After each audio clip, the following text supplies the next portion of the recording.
somebody on one.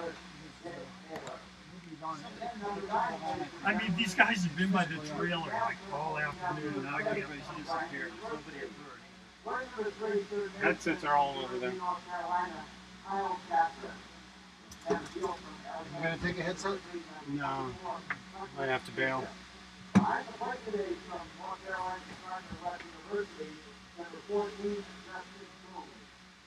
Shortstop from the University of Washington, number 6, A.J. Rapino.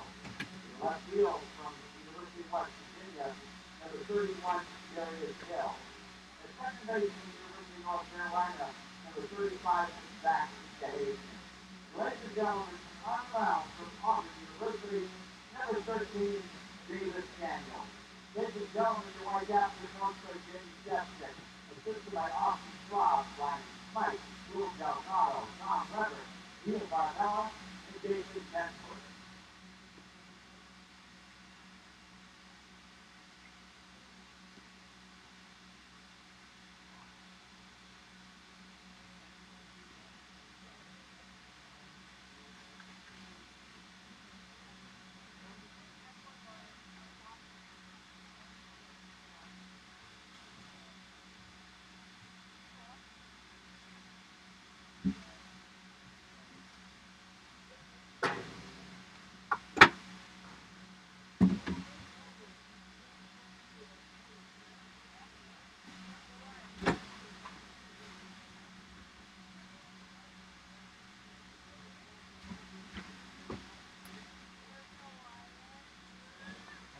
I don't get it. It's still black here, but people are watching. See how it's black on YouTube? But they're getting the feed. Oh. All right, so spread these out. Well, Mike's got one. Jim's got one. He's on camera too, and I don't know what happened to the other guys. Chris has got to sing the national anthem. So there's Henry and what's the tall guy's name? John? Yeah. The young guy, right? That's Henry. Yeah, and there's also John with the glasses. Yeah. I don't know where they are. They've been right here the whole time.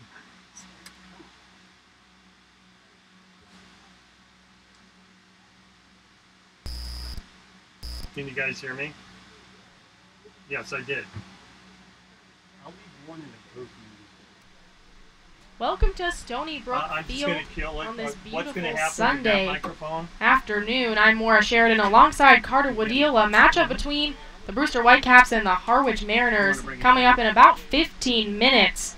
And the Brewster Whitecaps, this is going to be the third East Division opponent in a row for Brewster. They played YD and Orleans in that order. YD, that was a 2-1 loss for Brewster, and then yesterday they traveled to Orleans and fell 4-2.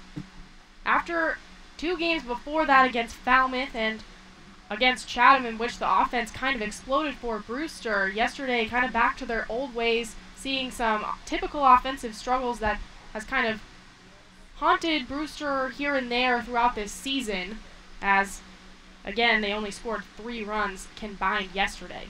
Yeah, I like the way you phrased that more. It's kind of haunted the Whitecaps so far. It's come here and there. It's kind of reared its ugly head at some inopportune times. And it's made this game, I think, for Brewster very, very important. The Whitecaps are off tomorrow, and they do not want to go into that off day coming on the heels of a 3-game losing streak. Again, facing a divisional opponent here today for the 3rd game in a row. I'm sure Jamie Shepstick and the coaching staff is really putting a lot into this ball game tonight. Tonight, I'll get you started on the Brewster Whitecaps lineup, the home team. Leading things off for Brewster is Nick Dunn. He'll be the designated hitter today, not at second base. In the 2 spot is Chandler Taylor. He'll be in right field today. Batting 3rd, Mickey Gasper, and he'll be at first base today. Batting 4th, Kyle Datris, the 3rd baseman for Brewster, as per usual. Batting 5th, Hunter Bishop, playing center field. Batting 6th, Justin Coons. He'll be behind the plate catching today. Yes, I do. Batting 7th, AJ Graffinino, the shortstop today, and also it is his 20th birthday today. And batting 8th, Darius Hill, the left fielder for the Whitecaps. And finally, rounding out Brewster's lineup is Zach Cahagan, the 2nd baseman. So no Julian Infante in the lineup today. A couple of changes defensively for Brewster. Yeah, you could. I know we had Mickey Gasper at first a couple times earlier in the year, but just a bit of a shake-up from Jamie Shevchik as I talked to him at the end of the game last night. He had made some moves hoping it was going to be a better offensive lineup by putting in Marty Costas and a couple other guys. Today, changing things up again. What do you think of that, Parker? Yeah, I think that the most telling thing in this lineup is the fact that Nick Dunn, he's not out there defensively, but he's still at the top of the lineup as the DH, and that kind of tells you just how well he's been playing. Over the past week for Brewster, he's leading the team in batting average by a country miles, hitting .455 over the past 7 days. He's got 5 runs driven in that time.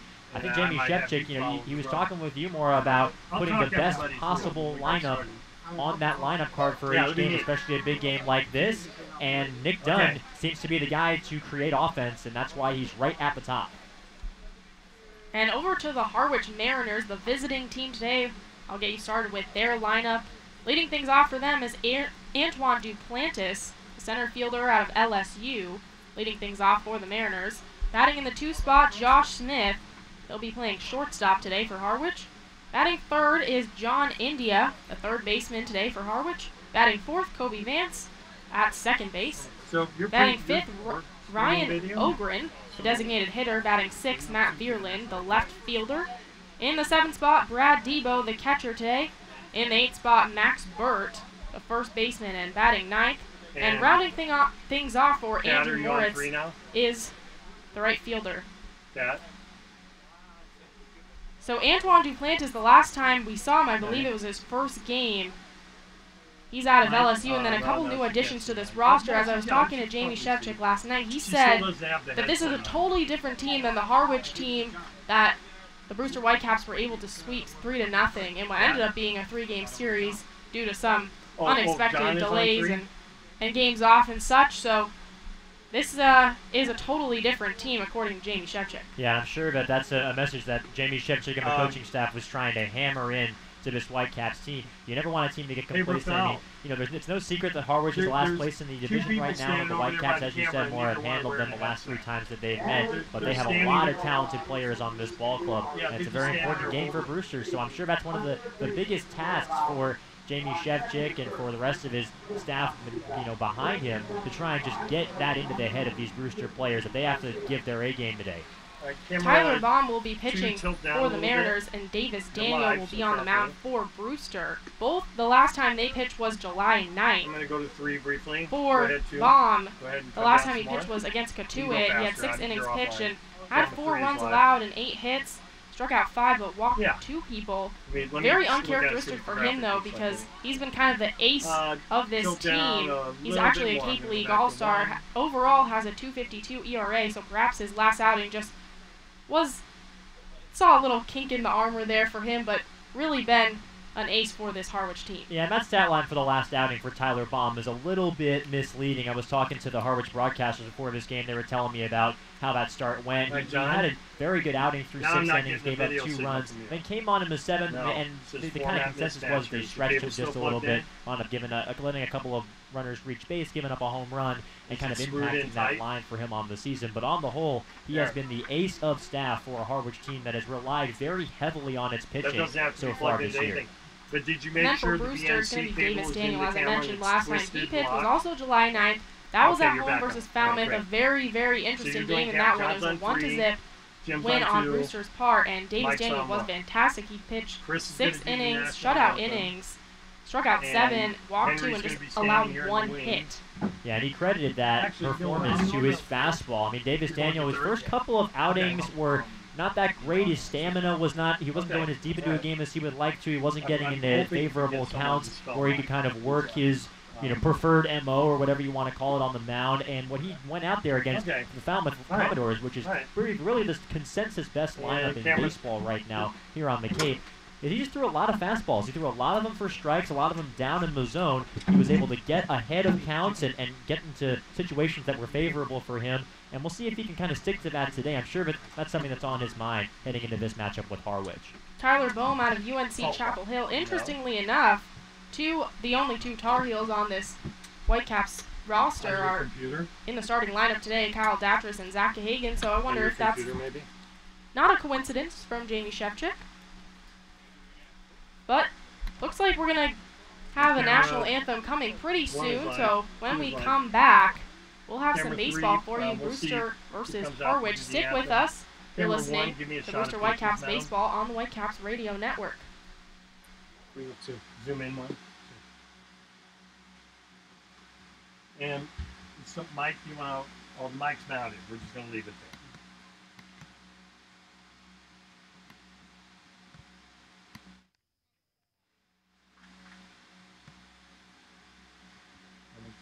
I can get it.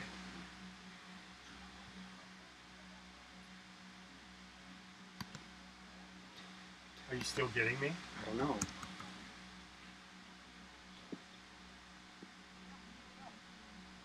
All I can imagine is just would be the ambient sound in the room. But how's that getting picked up? How's the ambient sound? From here? Can you turn the mic off on that computer? I'm trying.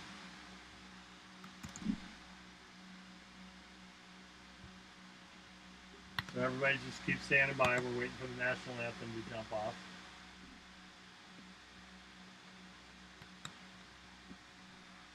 Yeah, absolutely. And you can go fast, Mike, because you're offline.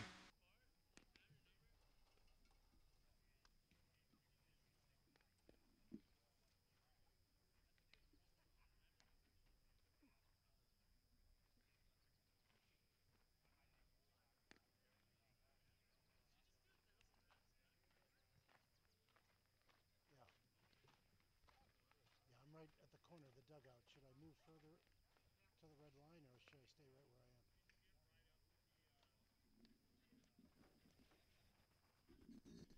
I can move up.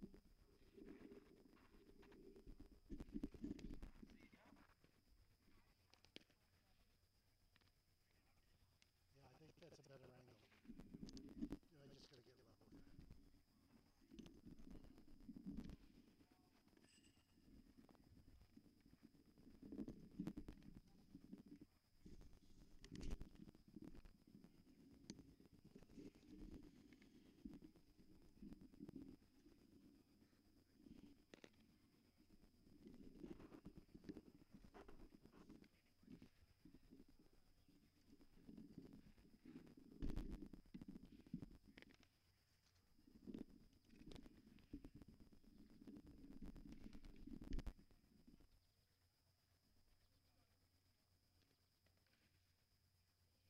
Who's taking the national anthem?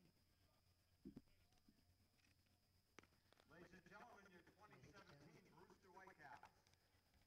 Ladies and gentlemen, boys and girls, would you kindly rise? Gentlemen, please remove your caps. Now to sing our national anthem, this gentleman spent 3 years as a Brewster Whitecaps intern. He's a 2016 graduate of Boston University.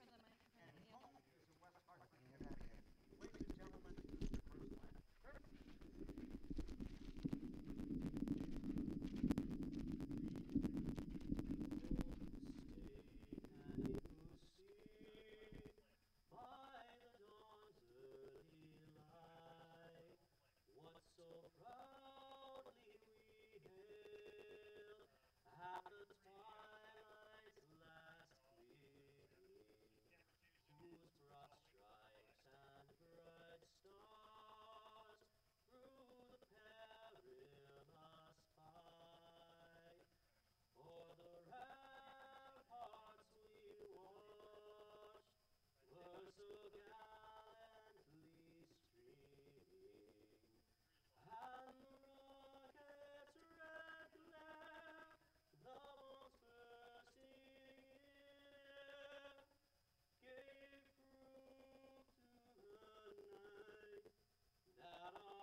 Ladies and gentlemen, Chris Lynch. Thank you, sir. Job well done, as always.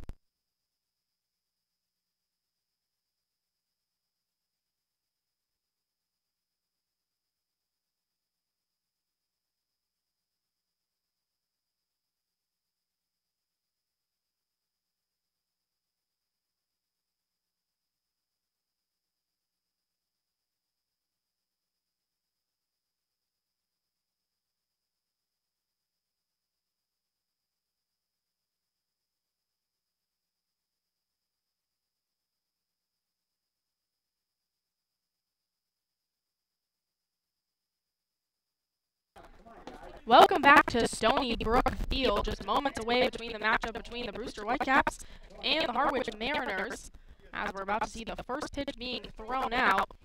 While that's happening, on a great fastball from one of the bat boys here. I'll get you set up on the defense for the Brewster Whitecaps. From left to right in the infield, Kyle Datris, AJ Graffinino, Zach Hagan, and Mickey Gasper. From left to right in the outfield, it's going to be Darius Hill, Hunter Bishop, and Chandler Taylor. Justin Coons behind the plate, and Davis Daniel on the mound. See him taking some practice pitches for Brewster in his 4th start for the Whitecaps. Remember, he arrived a little later out of Auburn. Just was one of the guys that Shevchik pushed back in terms of his arrival date. Just wanted to get some of the temporary players some reps before he got in Davis Daniel.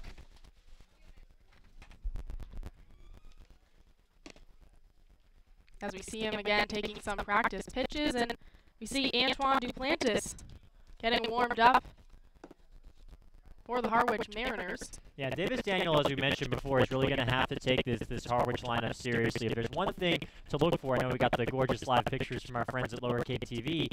There's one thing to look for here is that fastball offering for Davis Daniel, particularly down in the zone, and especially when he's starting off hitters. If he can throw first pitch strikes with the fastball, it really changes the whole game for him. We saw that the last time out against Falmouth where he was locked in, and we saw it the previous 2 times out where he wasn't able to throw it as consistently, and he was kind of laboring through his start. So that's one of the more important things to look out for this guy. Daniel stretching things out on the mound as Duplantis digs in for the Mariners.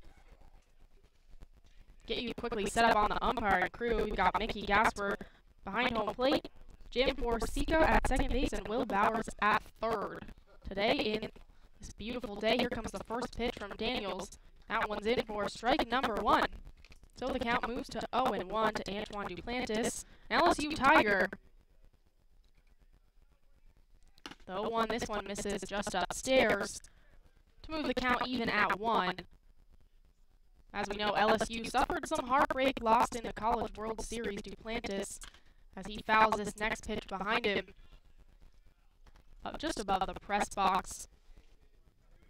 He was a big part of that team, batted .316, the second highest batting average on the team. He had 50 runs, 90 hits, 61 RBIs, as he'll hit one in between Gahagan and Mickey Gasper for a base hit. That one just kind of dropped in right field. Chandler Taylor able to rally it, but that's a leadoff hitter for the Harwich Mariners. Yeah, it looked like he didn't really make great contact on that swing. Kind of caught him in on the hands a little bit, but able to just inside out it over to right field. That's what the best hitters do. They're able to take kind of a rough situation and push it over to get a base hit out of it. So with Duplantis on first, it's Josh Smith, and the first pitch to him is upstairs for ball 1. Moves the count to 1-0. Smith playing shortstop today. One of the guys that the Brewster Whitecaps haven't seen yet.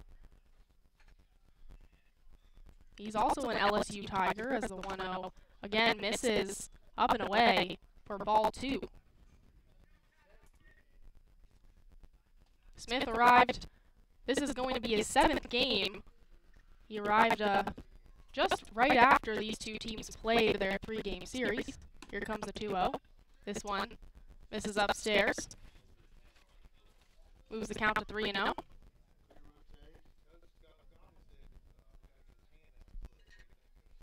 So Smith going way ahead in the count to Davis Daniel with no outs here in the top of the first, as this next pitch, gotta imagine he was just taking on that, and that one's in for a strike. So the count's 3-1. Runner on first, nobody out in the top of the first inning, no score yet here at Stony Brook Field. Here comes the 3-0. That one again misses up and away, so two batters faced and 2 runners on now for the Harwich Mariners as Josh Smith works a walk. Yeah, so far just the 3 true outcomes for him against the Whitecaps this season. Had a walk and a strikeout the first time he faced this team back on July 8th, and now gets a walk here. And I tell you what, we haven't seen a hard-hit baseball, particularly in this inning, but this is how you set the table for Harwich. Big spot here early for the 3-hitter. The 3-hitter is John India, the 3rd baseman today for the Mariners. Runners on first and second again. India swings and misses at the first pitch for strike number 1. India did not suffer any heartbreak as he was able to pull out the national championship with his Florida team. Teammates with some LSU Tigers, as we see both of them on base right now. I wonder if there's any tension there, as he'll hit one hard into left field, but Darius Hill able to make the grab for out number 1. Runners stay on first and second. Yeah, certainly a lot of SEC flavor in that matchup. We got the Auburn pitcher, the LSU base runners, the Florida player up at bat, and now Kobe Vance out of Alabama digging in. So a lot of SEC action here. Kobe Vance, as you mentioned, out of Alabama, teammates with Chandler Taylor, the right fielder today for the Whitecaps. Davis Daniel with the first pitch to Vance. That one's just a little bit up for ball 1. Count moves to 1-0. Again, runners on first and second.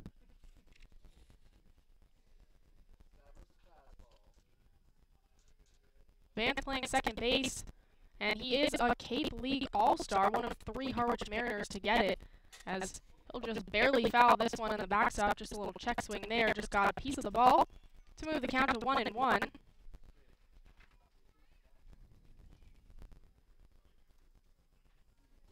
Vance batting .308 on the year, has a .364 on base percentage, but defensively has been really great for this Mariners team, as the next pitch is a breaking ball that doesn't quite bite, or ball 2.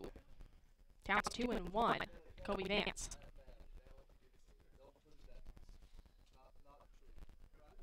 Davis Daniel had a leadoff single from Duplantis and then just walked Smith, as this next one is popped high.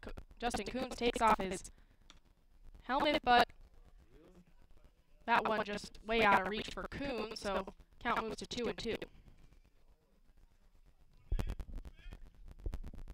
Vance calling for time, now digging in. 2 balls, 2 strikes.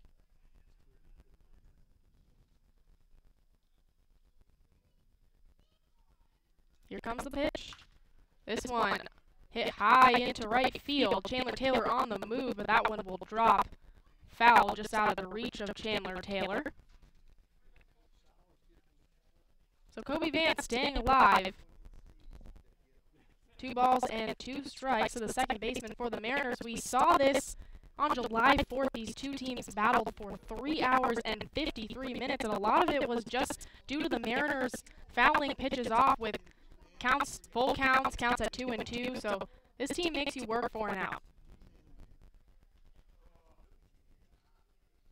The 2-2.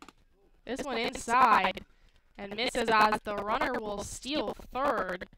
Duplantis now on third and 90 feet away from scoring the first run of this game. That's the first stolen base on the Cape this season for Duplantis, but he had 19 of them in 23 tries for LSU, so certainly no stranger to swiping a bag. So now runners at the corners for Kobe Vance. 3 balls, 2 strikes, so a full count to the Cape League All-Stars. He gets set for the payoff pitch. Daniels staring in. And here comes the payoff pitch. That one hit right into left center, drops in for a base hit, and Duplantis will jog home no problem. So the Harwich Mariners take an early lead. They lead 1-0 with just 1 out here in the top of the first inning. And a great job, as you were talking about, more from Kobe Vance to just battle. Vance is a guy who his coach would just call him a gamer. He's able to stay in situations like that and come in when the team needs him. Good piece of hitting, just met the baseball where it was. Again, not the hardest hit baseball in the world, just kind of dunked in there. But so far, it looks like Daniel's command has not been where he would like it early on in this ball game. And now it's Ryan Ogren's turn for the Harwich Mariners. Runners on first and second, as the first pitch to Ogren is in for a strike from Daniels. Kobe Vance at first. Josh Smith at second, as he moved to second on that base hit.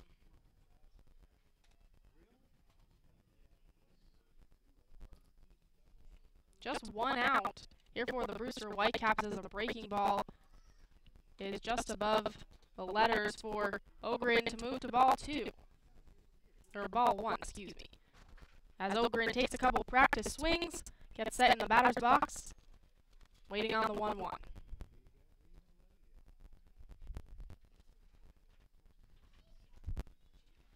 The 1-1, again, can't find the strike zone, so 2 balls and 1 strike from Davis Daniel. This Harwich Mariners team trying to get their first win against the Brewster Whitecaps. As I mentioned before, Brewster swept a 3-game series, so to speak, with them, winning 3 in a row against the Mariners. Here comes the 2-1. That one fouled off into the netting behind him to even the count at 2. The Mariners have been struggling this season. They're in the bottom of the East Division, and their record is 10-17-1. Meanwhile, the Whitecaps are just at 500 and safely in the middle of the East Division at 14-14-1.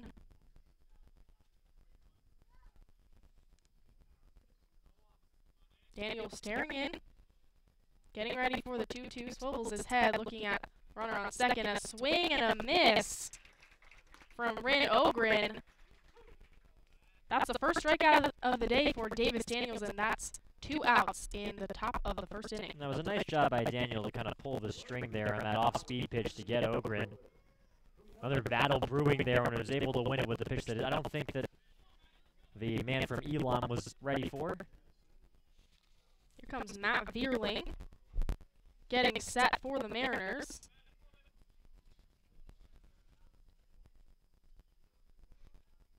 Waiting on the first pitch as that one just misses for ball 1. Count moves to 1-0. And I like that from home plate ump Mickey Garcia. Vierling asked for time, but Daniel had already started his pitching motion. And at that point, you know, the umpire has the right to say, listen, this pitch is going to count. Vierling, one of the Fighting Irish at Notre Dame, as he stands for ball 2, and Justin Coons running out to have a conversation with Davis Daniel before the next pitch. The count's at 2 balls and no strikes. Yeah, I think, you know, Coons, it always seems like he's able to come out at just the right time for Brewster, and I think here it just seems like Davis Daniels' command has been just a bit off. It's not quite where it was when we saw it against Falmouth. You know, I sound like a broken record talking about this fastball to the knees, but that was kind of a key for him against the Commodores, and now he's kind of relying a little bit more on his off-speed stuff to get back into counts. Next pitch from Daniel again misses, so the count moves to 3-0 on Vierling. As I mentioned, plays at Notre Dame, had a .330 average, which was a team high. And I'm told by his Harwich Mariners teammates that they just call him the Irish. The 3-0, that one in for a strike, paints the corner there. Count moves to 3-1. Vierling was selected in the 30th round by the Cardinals in 2015. Comes from a very athletic family. The 3-1, that one's hit high into right field. Looks like it's going to drop foul, and it's Kyle Datras is able to get under it and make the play. So the Harwich Mariners do score 1 run off of 2 hits in this top of the first inning. They lead 1-0 after half inning of play here at Stony Brook Field. You're listening to the Brewster Whitecaps or watching on Lower Cape TV, Channel 99, and streaming live on YouTube.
welcome back to Stony Brook Field, where the Mariners took on an early lead. They lead Brewster 1-0 after half an inning of play. We see Tyler Baum getting some warm-up pitches set for this Mariners squad, and I'll get you all cut up on the defense for Harwich. From left to right, in the infield, it's going to be India, Smith, Vance, and Burt. From left to right, in the outfield, Moritz, Duplantis, and Vierling. Brad Debo behind the plate of the NC State Wolfpack, and then a UNC Tar Heel, as I mentioned, Tyler Baum pitching for the Mariners. As we talked about in the pregame show, Baum's really been the ace for this Mariners team that's been struggling, but he does have a 3-1 record. His only loss came against Katuitt. That was a 4-2 game, as you mentioned. He just went in the 7th inning, and it was a bit of a struggle as Nick Dunn digs in for the Whitecaps. But Baum does have the 5th best ERA in the CCBL and was, as of yesterday, named a Cape League All-Star. Here comes the first pitch. Dunn fouls out right behind him into the netting for strike one. Dunn, a designated hitter today. Usually he plays second base for this Brewster squad, but he'll just be hitting for the Whitecaps today, and he's in the leadoff position, which we haven't seen him in yet for Brewster.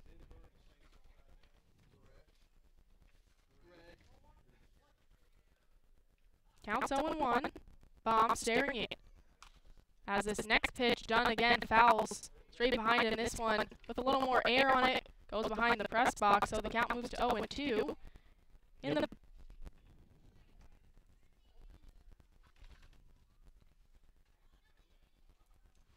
Here comes 0-2.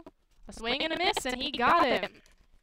Number 39 strikes out number 39 as Nick Dunn goes on down swinging to start off this game for Brewster. And you're talking about the leadoff hitters. We have seen quite a few from the Brewster Whitecaps recently. In fact, this is the 4th in as many games. Remember, we had Datras lead off back on Thursday. Connor Smith led off on Friday. Yesterday it was A.J. Graffinino, and today it's Nick Dunn. So clearly Jamie Shevchik still experimenting with the top of his lineup. First pitch to Chandler Taylor misses on the outside corner for ball one.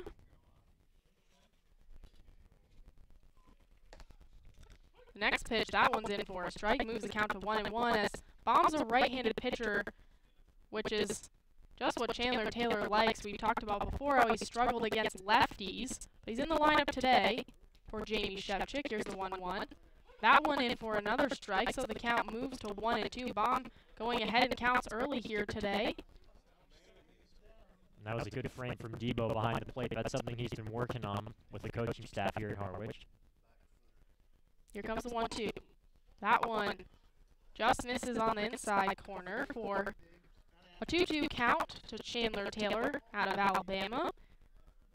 Honored yesterday, will be participating in the Home Run Derby. And that one, just on the outside corner, catches Chandler Taylor looking. So back-to-back strikeouts to start out his time on the mound today for Tyler Baum. And really working the corners. Every one of those pitches was kind of on the black. That's what you want to see for a guy who you know his command is working around the strike zone in both of those first pair of hitters. And now here comes a guy, Mickey Gasper, who has great command of the zone. So this should be a fun matchup to watch. Mickey Gasper digging in for the Whitecaps with 2 outs and nobody on for Brewster in the bottom of the first. First pitch is off speed and misses just high. 1 ball and no strikes to Gasper. It's a matchup of 2 Cape League All-Stars here, and this next one in for a strike. A breaking ball drops just in the strike zone to move the count to 1-1. Yeah, throws a fastball at 94 and then a breaking ball that drops right in for a strike at the knees. Great stuff. Here comes the 1-1. That one hit high in the air towards left field. That one barely remains foul for Mickey Gasper as Moritz was on the move for the Mariners, but Mickey Gasper will do it again. The count's 1-2.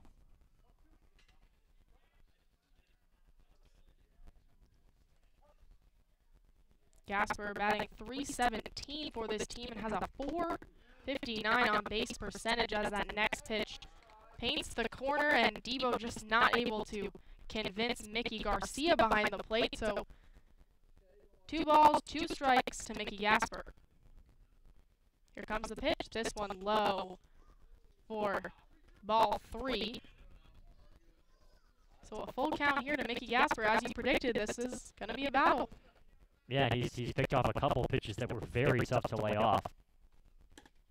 And he will walk in. That next pitch was high and away. So Mickey Gasper showing his plate discipline and gets a runner on for Brewster. Yeah, very well-deserved walk. That's only the 5th walk that Baum has given up so far in 25 2/3 now this season on the mound for Harwich.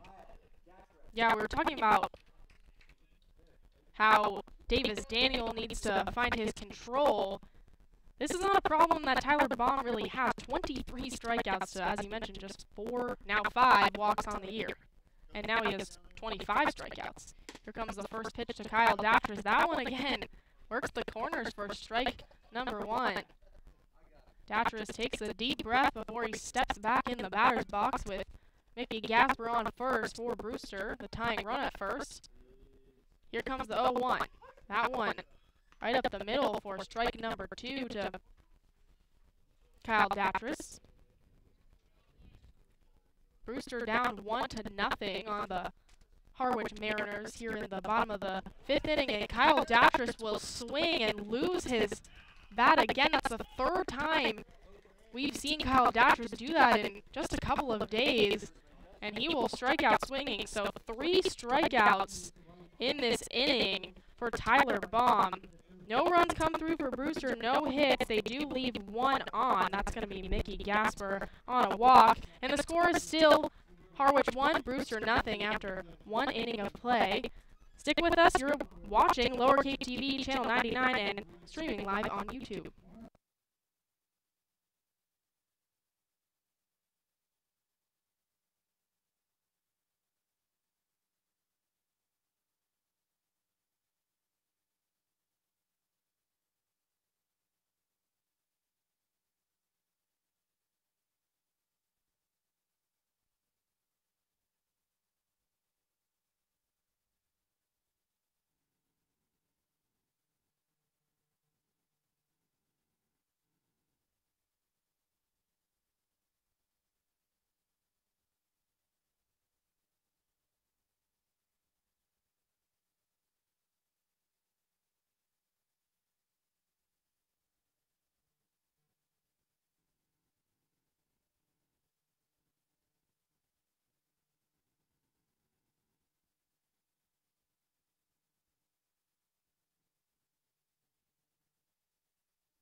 It's going to be the bottom of the order due up for the Harwich Mariners in the top of the 2nd inning, but we have a pitching change to tell you about for Brewster. It's actually going to be Will Tribuker. He's taking some warm-up pitches right now for the Brewster Whitecaps. An interesting move. We're going to hopefully hear what happened and talk to Jamie Shevchik because we're not really sure, but Davis Daniel not on the mound right now. It's going to be Will Tribuker, who did pitch just 2 days ago, came in relief here at Stony Brook Field for Paulie Milto in that loss to YD, so interesting move. Yeah, after just 1 inning for Davis Daniel, gives up 2 hits and a run, 1 walk, and 1 strikeout. You just hope that he's all right. You hope that he's healthy, because it is kind of a curious decision for Jamie Shevchik, given that the team obviously needs some arms, and we'll see exactly what Aiden can find out. But Tribuker was saddled with the loss in that game against YD. Wound up putting some inherited runners on. Robert Broom allowed the inherited runner to come in and score, and so I'm sure he's looking for some redemption here. It's going to be Debo, Burt, and Moritz facing Tribuker. And it looks like our own Aiden Doyle has some info on why Davis Daniel is not in the game. Aiden, take it away. Thanks, Maura. Well, Coach Shevchik wasn't very specific about what's wrong with Daniel, just saying some general discomfort in his arm, a little bit of tingling, and with pitching already thin for this Whitecaps team. They didn't want to take a chance in pushing him any further, potentially leading to something a little bit more. So precautionary measure, they took him out after an inning, going to try Bucher here in the second, and they're hoping that just some rest and some time off for Daniel will take care of the problem. Thanks, Aiden. And Bucher, we always talk about Milto and Demirs being workhorses on this team. Bucher's a guy that's come out of the bullpen and really put in the innings for Brewster. And now, we'll see how long he goes, but it's only the top of the second inning, and Will Bucher's already in the game. He has started for this Brewster team, so used to going that extra mile for the Whitecaps. We'll see what happens as Justin Coons and him have a quick word before Debo steps in the batter's box for the Harwich Mariners. Debo behind the plate today for Harwich. First pitch is low and out for ball number 1 to Debo. Count moves to 1-0. Here comes the pitch. This one hit to Gahagan at second, who's on the move, makes the throw over to Mickey Gasper, and that will retire Brad Debo to start out this second inning.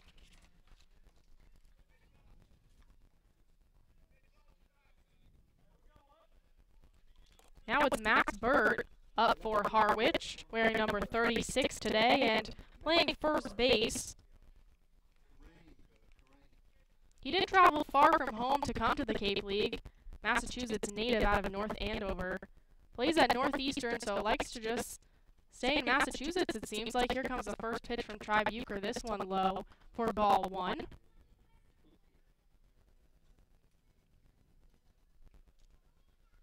The 1-0, this one again misses down low below the knees for ball 2. Bucher working quickly against the CAA Defensive Player of the Year. Here comes the 2-0. This one again misses below the knees. That one 89 miles per hour. 3 balls, no strikes to Max Bird. Here comes the 3-0. That one right up the middle. A fastball. Moves the count to 3-1.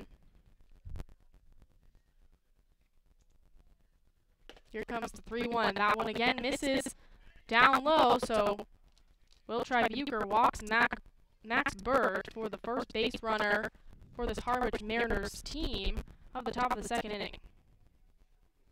And Jimmy Shevchik is going to need some length out of Will Bucher in this game. So far, you're talking about more how he has made a start for Brewster. The longest that he's gone, either here on the Cape or this past spring, was on March 18th. He went 4 1/3 against NIU. Andrew Moritz takes the first pitch low for ball 1. Moritz out of UNC Greensboro. Was first team All-Southern Conference this year as he bunts one high, and Daughters dives on the ground to make the catch, and they're saying he did not make it. That one was a pop foul that Daughters laid his body out for, but wasn't quite able to grab it according to home plate Mickey Garcia. Yeah, that was the right call from what we saw here. We have a pretty good look at it. We're sitting right behind home plate more. It did look like, as a Star Wars fan would say, it's a trap. Andrew Moritz will do it again, so 1 ball, 1 strike, 1 out as the 1-1 misses for ball 2. Count moves to 2-1. We're in the top of the second inning, and the Mariners lead the Whitecaps 1-0. Runner on first. Bucher settling in. Here's the 2-1. That one a strike. Fastball. That moves the count to 2-2. That's the sort of pitch that Bucher's going to need to throw a little more in this ball game. Just get stuff down in the zone to try and force some soft contact. Maybe a double play ball, perhaps. Here comes the 2-2. That one fouled right into the netting in front of the bleachers on the left side. So Moritz stays alive. Count still 2-2. Runner still on first. Harwich trying to stretch their lead here against a new pitcher already in the top of the second inning. Here comes a 2-2. That one's low in the dirt. Coons takes off his mask. Was able to stop it with his glove. That moves the count to 3-2, as we mentioned before. Harwich known for running up the count. They like to make pitchers work. Here comes the payoff pitch. Runner moving to second already, as this one well hit into left field. Darius Hill makes the grab, and rounding home is Burt, and he'll get there. So Harwich again takes advantage and gets out to a 2-0 lead here in the top of the second. RBI number 7 on the season for Andrew Moritz. A great piece of hitting, just lifting that one out into the left field corner. Not a ton Brewster could do. It looked for a minute like they might be able to get a throw to try and get Max Bird at least to be challenged there at home plate, but wound up being cut off by the shortstop Graffinino. And now for Tribuker, he's got to make sure to keep this damage at just 1 run. Still a runner in scoring position who's got plenty of wheels in Moritz. Moritz at second base for the Mariners, as the top of the order comes around again. Antoine Duplantis takes the first pitch from Tribuker for a ball. Counts at 1-0. Duplantis had a single to start off this game, as he'll hit this one high. It looks like it's going to end up foul. Kyle Dappers was on the move, but just out of his reach. Count moves to 1-1. Antoine Duplantis also came home to score the first run of this game for the Mariners.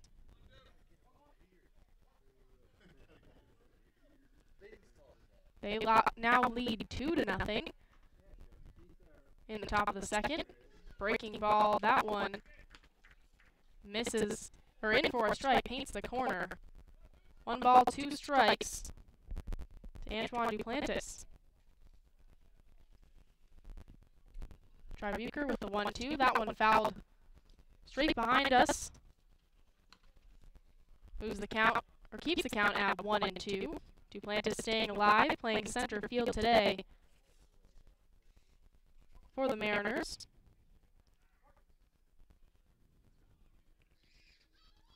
Tribuker shakes his head to Justin Coons. Waiting on the 1-2. Here it comes, and this one paints the corner, but just a little outside for ball 2. Count moves to 2-2.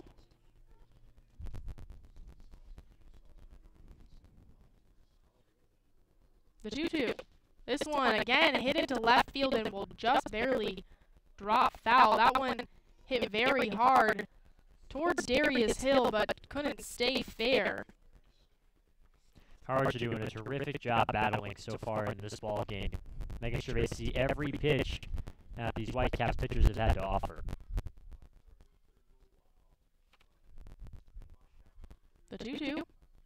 That one a breaking ball that will be fouled again, this time high and into the trees. So again, Duplantis staying alive, making Tribuker work on this at bat. Already 8 pitches to Duplantis, and the count's only 2-2. And that's a bit of a missed opportunity there for Duplantis. That was a breaking ball that was left up in the zone.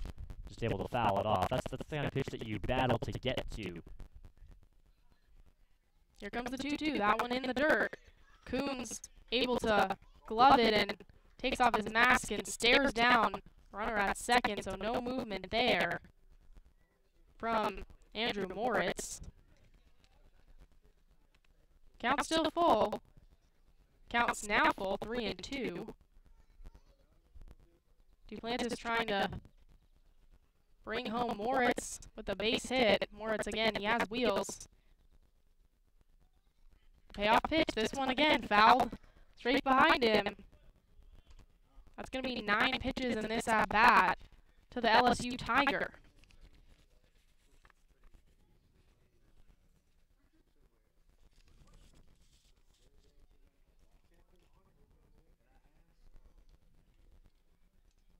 Waiting on the payoff pitch yet again, and this one fouled behind him. Here's some encouragement from the dugout for the Mariners saying, keep making him work, keep making him work. And I'm sure Jamie Shevchik, with every extra pitch that Tribuker has to throw, is growing a little bit more worried about how he's going to use this bullpen for the rest of the ball game. Here comes the payoff pitch. This one in the dirt, so that will put another runner on. as Duplantis works a walk from Tribuker. Now runners on first and second for Josh Smith. And I know when we were talking to Jamie Shevchik last night after the loss in Orleans, he said, but the way he's going to use this bullpen, I mean, it made it sound like he's going to use it like it's a playoff game. I mean, he said, this is a must-win game for us. We don't want to have a 3-game losing streak heading into the off day. And so he kind of hinted that all of his best arms are going to be used. And so now kind of... As the first pitch from Tribuker is in for a strike. It kind of clouds the rest of his decision-making now with this extra curveball being thrown at him with Davis Daniel only able to go 1 inning. Where's he going to go after Tribuker? 0-1 to Josh Smith. He shows bunt, then pulls it back as that one's low for a ball. Count moves to 1-1 to Smith, who already worked a walk today from Davis Daniel in the first inning. Smith was left on, as this next pitch is a ball that again misses, so counts 2-1 to the shortstop today for the Mariners.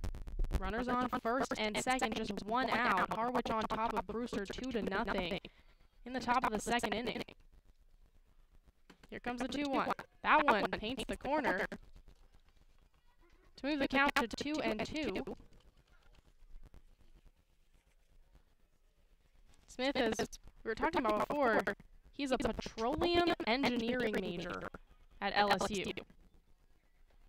Very interesting, as he missed this next pitch he'll take, and it misses. And again, a full count from Will Tribuker, as he talked about. This is probably making Jamie Shevchik cringe a little bit in the dugout. Yeah, it's really tough for a manager, and I think it's going to be really interesting to see how he handles it the rest of this game. Tribuker turned around and caught Moritz in a rundown. Kyle Datris just jogged up to him, tagged him out. Interesting there. So that's going to be 2 outs, as Moritz just kind of got caught with too big of a lead, and Tribuker able to kind of fool him like he was going to pitch and turn around quickly and able to throw it to Datris and get that out there. Yeah, he was leaning. It looked like maybe Steve Englert was thinking about sending both runners with the count full 3-2, and he'd already committed to it. A nice job by Tribuker to recognize and get it over there without balking. This next pitch from Tribuker is a ball, so he does walk 2 batters in a row, as Duplantis and Smith both got on via the walk. Now runners on first and second, as we just mentioned. Moritz just got caught in a rundown there. But there is 2 outs now, and John India will come up to bat. I think if you're Austin Straub, the pitching coach, or Jamie Shevchik, you want to see Tribuker be a little bit more aggressive and attack the strike zone a little bit more. These long at-bats.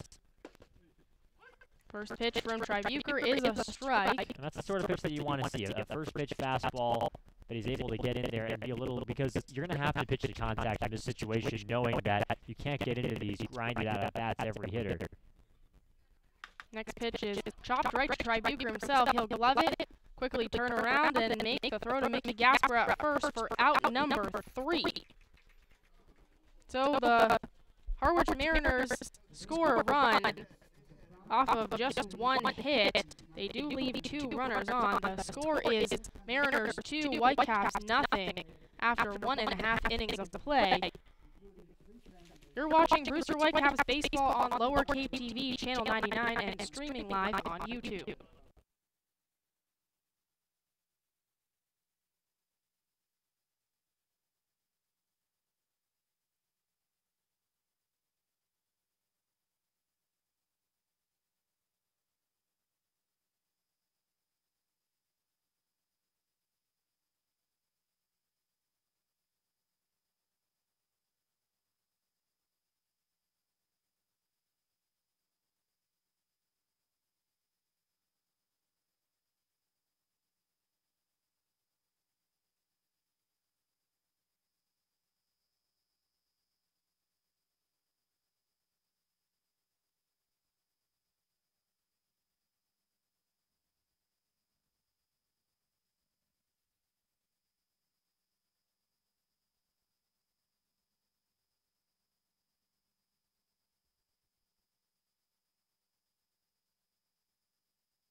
5, 6, and 7 due up for the Brewster Whitecaps as Hunter Bishop gets ready to face his first pitch from Tyler Baum.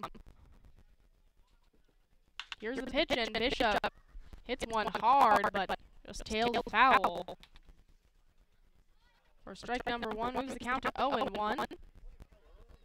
Bishop sporting those sunglasses we saw him wearing the last time Brewster was at Stony Brook Field. Here comes the 0-1. This one up and away for ball 1.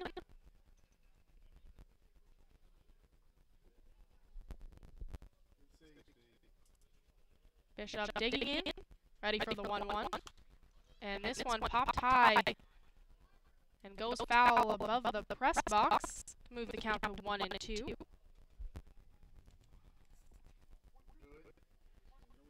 Bishop batting just .200 for the Whitecaps as a breaking ball from Baum misses for 2 balls and 2 strikes to Hunter Bishop.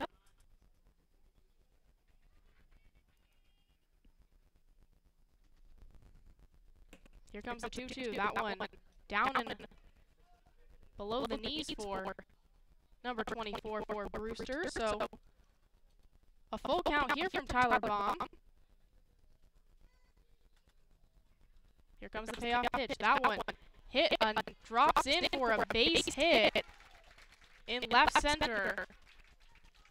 Hunter Bishop's on first. He thought about second as Moritz, who moved over to left center, kind of bobbled it when he picked it up, was able to stare down Bishop, and Hunter Bishop will just remain on first, but it's a leadoff hit for Brewster to start out the bottom of the second inning. That was a nice job by Bishop to kind of just push that fastball the opposite way. As you mentioned, Maury hit the ball nice and hard in his first pitch of the at-bat and ripped it foul. And that time, pretty much the opposite, able to loop it in for a single. It's just as good, but he's got speed at first. Breaking ball from Baum to Justin Coons. Misses for ball 1. Counts now 1-0. Here comes the 1-0. This one paints the corner for strike number 1. Coons behind the plate today for Brewster after 2 days of rest. Last time we saw him behind the plate was against the Chatham Anglers, where he also had a home run. Here comes the 1-1. This one popped high and will go foul on the left field line. Counts now 1-2. Hunter Bishop on first for Brewster. Brewster trying to work their way back into this game, down 2-0 in the bottom of the second inning. 1-2. This one looks like Justin Coons went on that one. Checked his swing, but didn't. Looks like he did go around, so Justin Coons goes down on a strikeout. The 4th one already for Tyler Baum. Yeah, so says Mickey Garcia behind the plate. A nice breaking ball to fool him there in the dirt. So far, Baum's got a strikeout with all 3 of his primary pitches, that fastball, that slider, and that curveball. He's working them all. First pitch to AJ Graffinino as Bishop is going. He went to second, and that throw from Debo from behind the plate was in time. So just like that, Brewster has 2 outs as Hunter Bishop trying to steal second was not successful. Debo does have an arm from behind the plate, and Hunter Bishop just didn't get quite the jump on that. Yeah, Bishop had a good jump. I thought just a terrific throw from Debo behind the plate. Really needed to make a perfect one, not in terms of just the speed getting there, but hit it right on the glove. Next pitch to AJ Graffinino is low for ball 2. Counts now at 2-0. That steal erases any runners on for AJ Graffinino. Here comes the 2-0. That one a fastball right up the middle. Count moves to 2-2.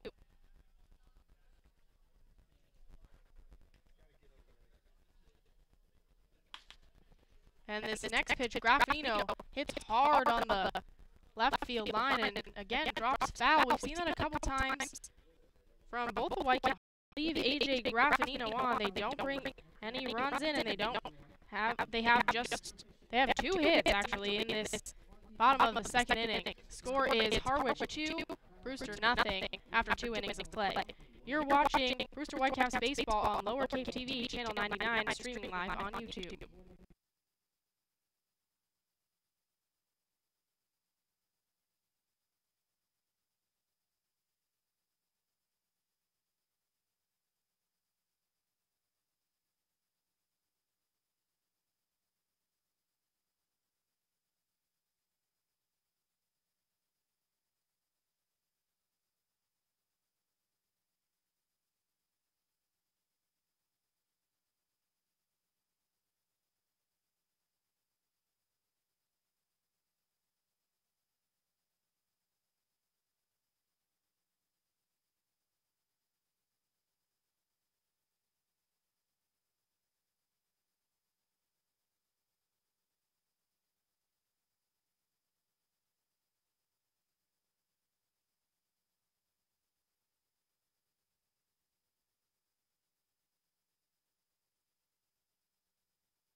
It's going to be Kobe Vance, Ryan Ogren, and Matt Verling up to bat for the Harwich Mariners as Kobe Vance digs in for the second time today for the Mariners.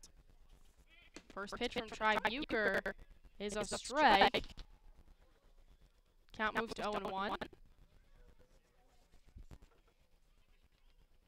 Vance had an RBI single to bring home Duplantis to start off this game and start off the scoring for the Mariners as Tri Bucher's next pitch is in the dirt in front of Coons to move the count to 1-1.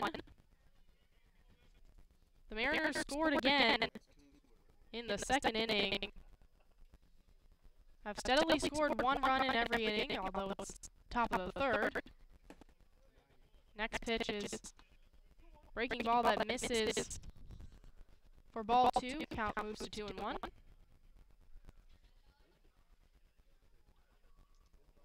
Here comes the pitch. Vance fouls this one hard on the third base line. Evens the count at 2. Harwich leads Brewster 2-0 in the top of the third inning as Vance calls for time, wants a couple of practice swings, digs back in. And here comes 2-2. That one looks like he swung at it as we just got a piece of it.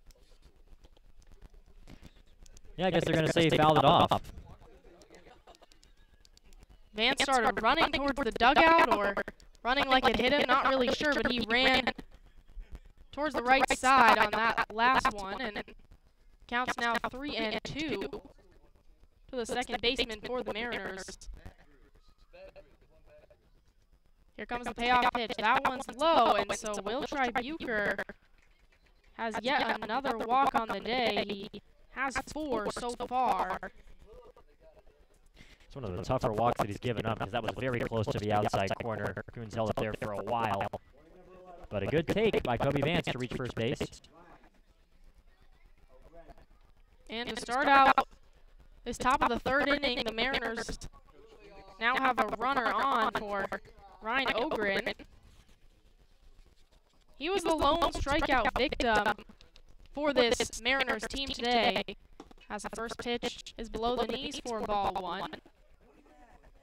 Ogren playing designated hitter today for the Mariners, struck out against Davis Daniel as Tri Bucher came in to replace Daniel in the top of the second inning.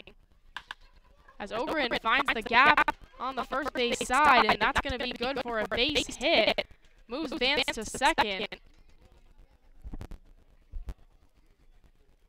Yeah, the second baseman, Gehagen, was playing very close to the second base bag. Had to really motor over to his left to try and dive for that one. But cannot get to it. That's where the infield shift doesn't quite work out there for Brewster. So 2 runners on, nobody out for Brewster as Coons and Tri Bucher are having a conversation on the mound for this Whitecaps team.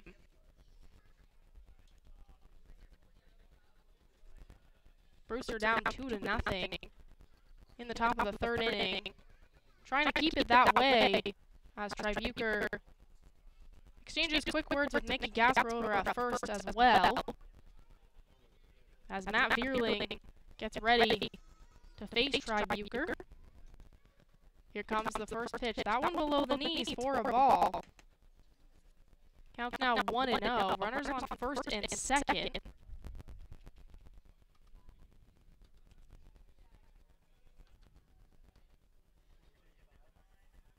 Vierling out of St. Louis is batting a 159, struggling a little bit in the CCDL as that next pitch is another ball from Tribuker.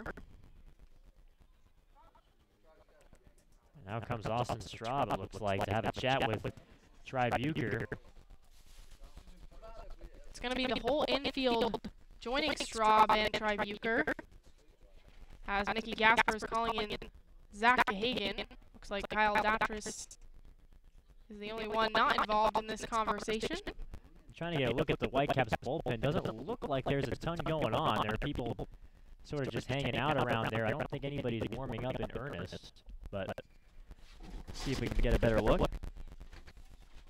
As Kyle Datris now joins the entire infield, and just a conversation as Mickey Garcia, the home plate walks over there to break that up. But Tribuker's still on the mound. Again, he came in the second inning after Davis Daniel, according to Aiden Doyle, just was feeling a little bit of tenderness in his arm, and Jamie Shevchek just did not want to take any chances, so he pulled his starter, and now it's Will Tribuker's game. As Vierling taps his stick on the plate and gets ready for the 2-0. Here comes the pitch. This one in for a strike, as it seems like that conversation might have worked, so the count moves to 2-1. Again, it's Ryan Ogren on first, and Kobe Vance on second for the Mariners.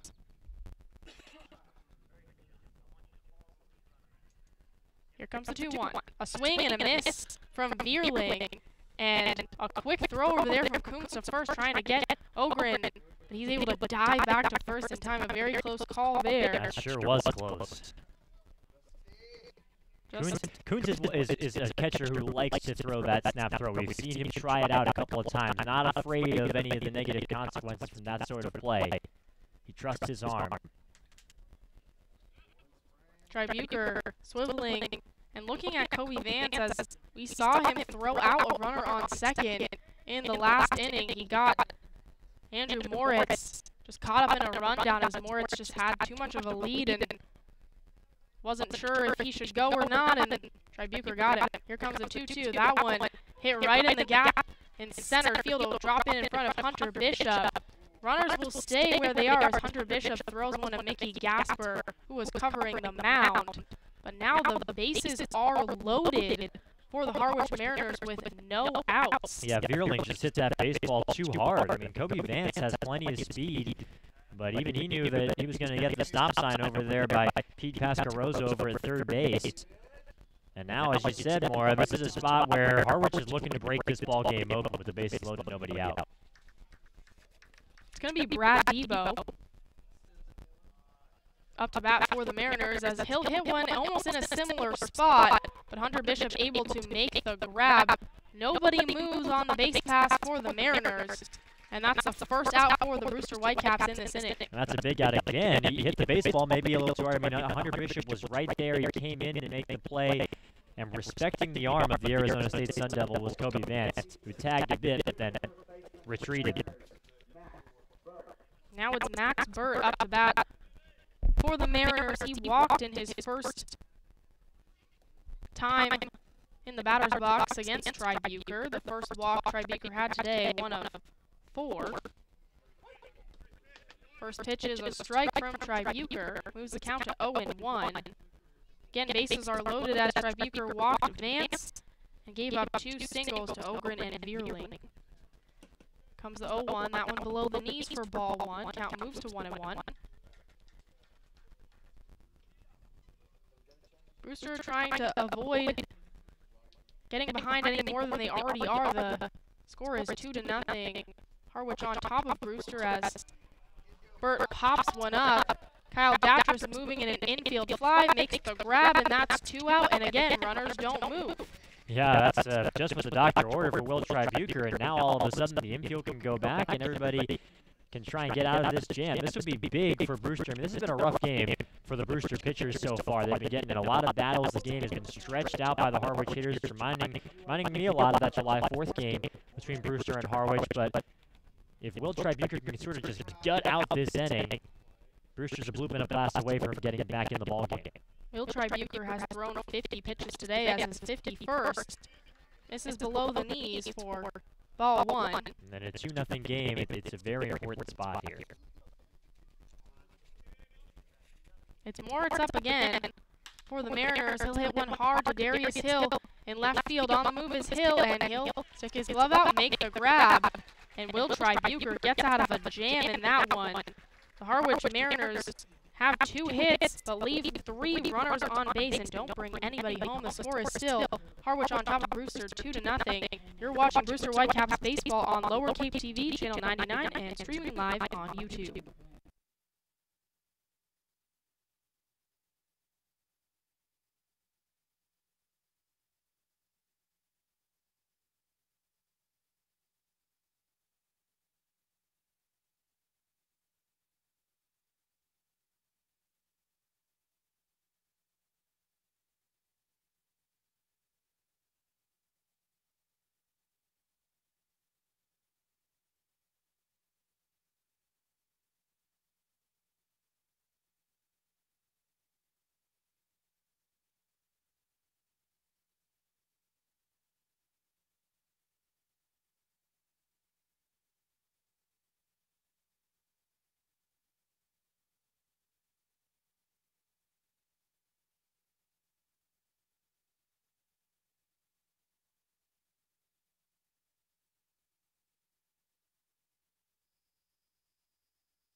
Gahagan, Dunn, and Taylor all due up for the Whitecaps in the bottom of the 3rd inning.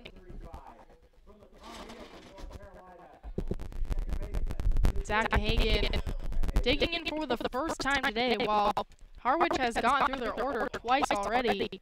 Brewster hasn't even gotten through their order once as Gahagan takes the first pitch, hits this one high into right center, and it's a center fielder making the grab there for the Harwich Mariners, and just on one pitch, Zach Gahagan goes down. Yeah, Gahagan is still trying to get his timing right at the plate ever since he got in on McCabe. It looked like in VP today he was taking a couple of steps forward with that. He said he was feeling a little bit better. And right there, put a drive into that baseball. Nice job by Duplantis to run that one down out in right center field. And Nick Dunn, and the top of the order, we're at here as Nick Dunn getting ready against Baum. Here comes the first pitch. That's a breaking ball that just misses for ball 1.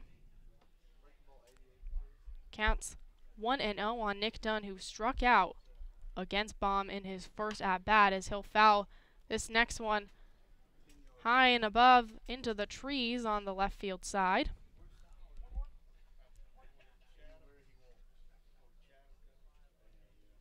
Here comes the 1-1. This one popped high. It's the third baseman, India, coming in. He'll call everybody off and makes the underhand grab on that one. He kind of smiles as he had to move a little more than I think he thought he was. Got lost in the sun there, but he did make the grab, so that's 2 outs for Brewster.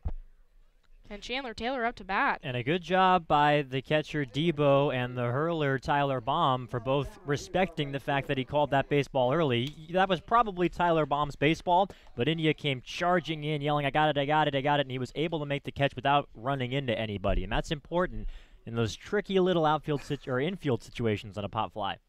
First pitch to Chandler Taylor is below the knees for ball 1. Chandler Taylor, another strikeout victim from Tyler Baum. He got Chandler Taylor looking, as that next pitch is a strike, moves the count to 1-1. Chandler Taylor usually has success against righties, but as I mentioned, struck out in the first inning. A breaking ball down and away. 2 balls and 1 strike on Chandler Taylor. The 2-1, this one below the knee, so Chandler Taylor goes ahead in the count 3-1. The Whitecaps trying to get something going, although there's 2 outs here in the bottom of the 3rd inning, and they trail 2-0 against this Mariners squad as Chandler Taylor hits one right to Kobe Vance, and that will go off his glove. And Chandler Taylor makes his way to first base. Not sure how they'll score that there, as that one was a hard hit ball. Looks like it is going to be a base hit for Chandler Taylor. Did bounce off the glove of his Alabama teammate Kobe Vance. But regardless, Chandler Taylor at first with 2 outs for Mickey Gasper. Yeah, Vance is a terrific defensive second baseman, but that was a very hard hit ball and took kind of a weird hop in the infield. A breaking ball to Mickey Gasper. Just misses on the corner for ball 1. Count moves to 1-0. Gasper and Baum had the duel you predicted, and Gasper won that as he walked on a payoff pitch from Baum, as that next one finds the strike zone to move the count to 1-1. Mickey Gasper, the tying run right here. As I mentioned, Brewster trying to come back here down 2-0.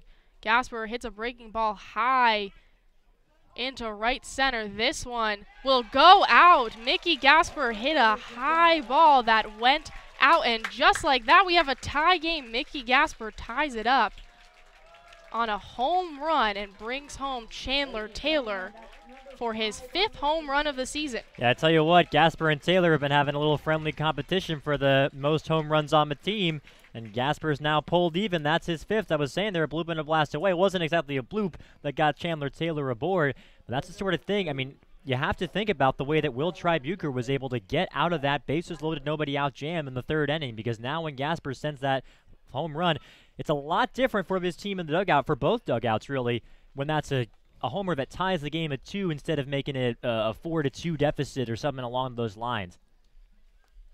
First pitch to Kyle Datris. Swing and a pop. It's Debo looking to make the grab, and he does. He'll fall down on the play. Him and Mickey Garcia almost ran into each other, but regardless, that retires Kyle Datris. But the Brewster Whitecaps do tie this game up on a 2-run homer from Mickey Gasper. We're through 3 innings, and the score is 2-2 here at Stony Brook Field. Stick with us. You're watching the Brewster Whitecaps on Lower Cape TV, Channel 99, and streaming live on YouTube.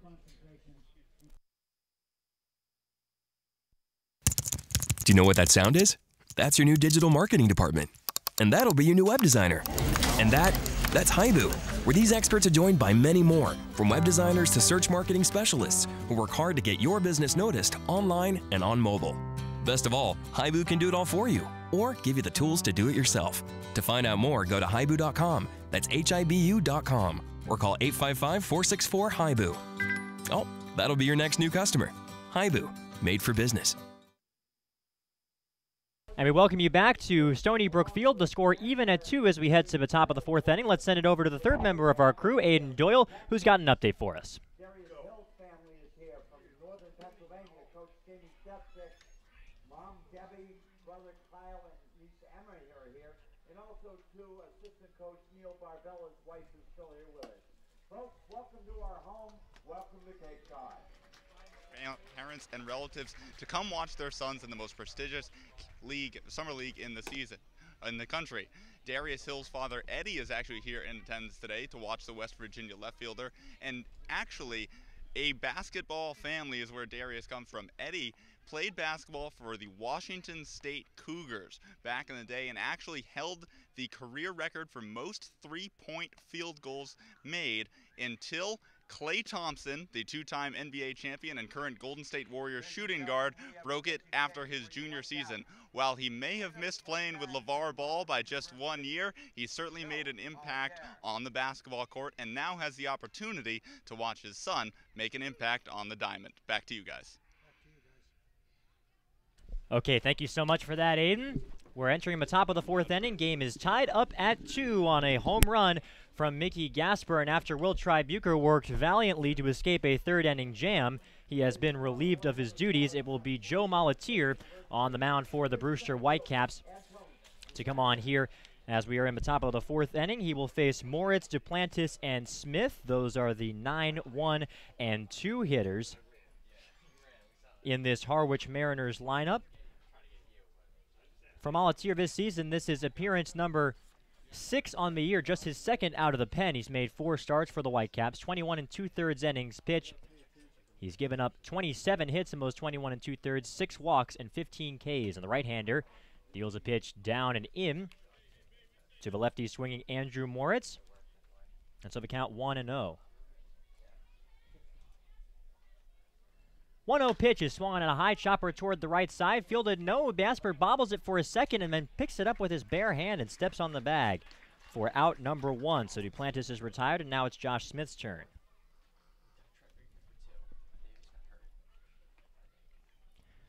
So this chess match will continue for Jamie Shevchik in terms of whom he uses out of the bullpen.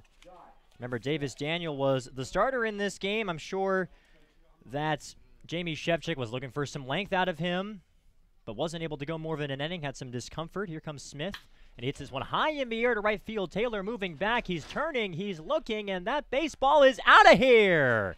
A solo home run, an absolute bomb from Josh Smith, his first on the Cape this season.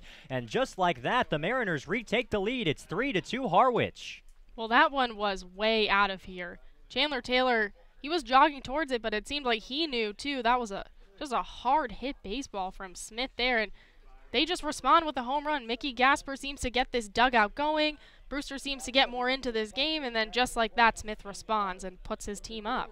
That's a very important piece of hitting. And tell you what, Jamie Shevchik was talking to us about how this is a different team with the new guys that they've added. That's one of the new players making a big difference in this game. And speaking of newcomers, here's Jonathan India. He takes a fastball for a strike on the outside corner to start things off for him. Count 0-1 on the Florida Gator. Molatier shakes off a couple of signs from Justin Coons, now gets the one he likes, and he's working quickly. The 0-1 pitch is a breaking ball hit on the ground to shortstop. Graffinino will scoop it up and throw across in time for the out. So there are 2 gone here in the top of the 4th on the 6-3 grounder. And that'll bring up Kobe Vance. Vance had a baseball whack off of his glove in that 2-run 3rd inning for Brewster. Harwich jumped on top to a 2-0 lead in this ball game. They got a run on an RBI single from Vance in the 1st inning. Then an RBI double from Moritz made it 2-0. Here comes the pitch to the right-hander. Another breaking ball dropped in there for a strike. 0-1 the count. Mickey Gasper's homer very briefly tied things up at 2. Before that, long ball from Josh Smith. Here comes the 0-1. Another breaking ball, another strike. Molatier working that bender early so far. And Kobe Vance takes a deep breath inside the batter's box and will reset here with the count, no balls and 2 strikes.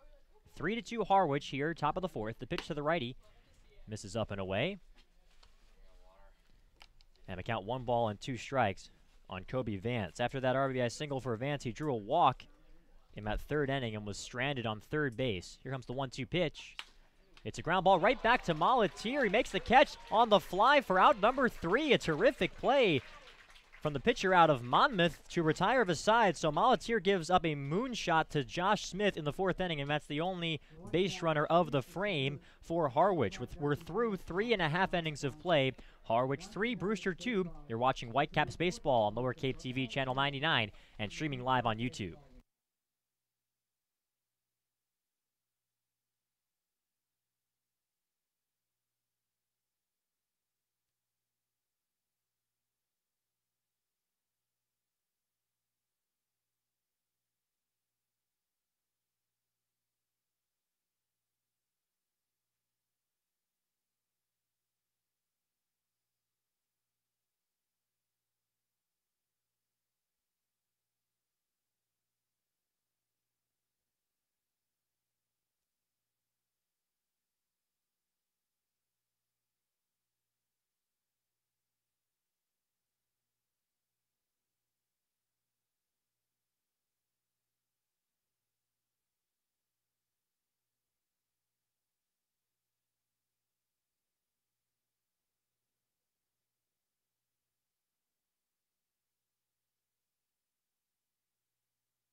Back here at Stony Brook Field, a very quick top of the fourth inning included a long home run from Josh Smith, and that is where we stand here. It's now 3-2, Harwich on top. Starting the bottom of the fourth inning, here's the first pitch to Hunter Bishop. And he swings and misses on a first pitch fastball up above the zone from Tyler Baum. 0-1 the count as Bishop just chased after that one.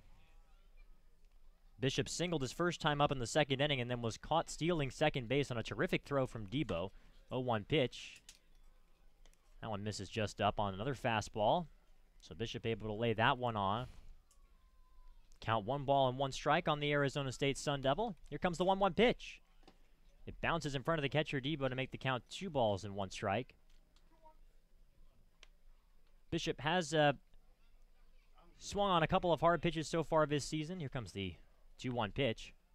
Hit high in the air into right field. Heading back is the right fielder, Vierling. He's headed back to the wall. He looks like he's under it, and he makes the catch just a step or two from the right field wall. Hunter Bishop gives another baseball a ride, but gets under it just a little bit too much. And that's out number 1 of the bottom of the fourth inning. Now it's Justin Coons' turn to dig in from the right side for Brewster. He swung and missed at a curveball for strike number 2. His last time up, just tried to hold up his swing and couldn't. Here comes the first pitch from Baum. Breaking ball in there for a strike at the knees. Again, dropping that curveball in. Has shown a very good way to change speeds in this game. Here comes the pitch to the righty. And that's another breaking ball that misses down and in. Brewster, as you mentioned, right at 500. 14-14-1. Here comes the 1-1 pitch. It's at high in the air, foul ground, right side out of play. This whole standings in the East Division have been kind of static over the past week and a half. The last 10 games for all 4 of the top 4 teams, they're 6-4. Orleans, YD, Brewster, and Chatham. Coons grounds this one just foul down the left side. So we'll do it again with the count 1-2. We've seen a lot of Harwich players battle at the plate, extend at-bats. That's Coons' MO as well. Likes to foul off a lot of tricky pitches, especially behind him account where he is right now. 1-2 pitch misses down and away to even the count up at 2-2. Brewster trailing 3-2 here in this bottom of the fourth inning. Pitch to Coons. Is it high in the air? Foul behind the plate off the screen and rebounds right over toward Bradley Debo behind the plate. And so the count even now, 2 balls and 2 strikes on Justin Coons. Here comes the 2-2 offering. Swing and a miss, he got him. Another curveball that dropped in the dirt, so they're going to have to throw to first to make the K official, and they do. So a couple of breaking balls are the kryptonite for Justin Coons so far in this ball game. He struck out in a curveball both times he's been up, and there are quickly 2 gone here in the bottom of inning number 4.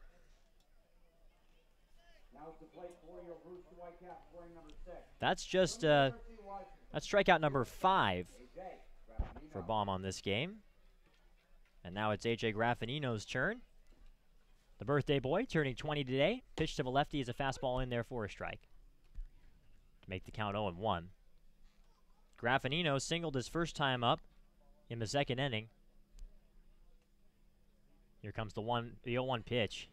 It's lifted high in the air, a pop fly just beyond the second base bag, it looks like. It looks like the shortstop is going to make the play as Smith calls off the second baseman, Kobe Vance, and that is out number 3 of this fourth inning. So the Whitecaps go down in order in the bottom of the fourth. We're through 4 here at Stony Brook Field. It's 3-2 Harwich. You're watching Brewster Whitecaps baseball, Lower Cape TV channel 99, and live on YouTube.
Back here it's Stony.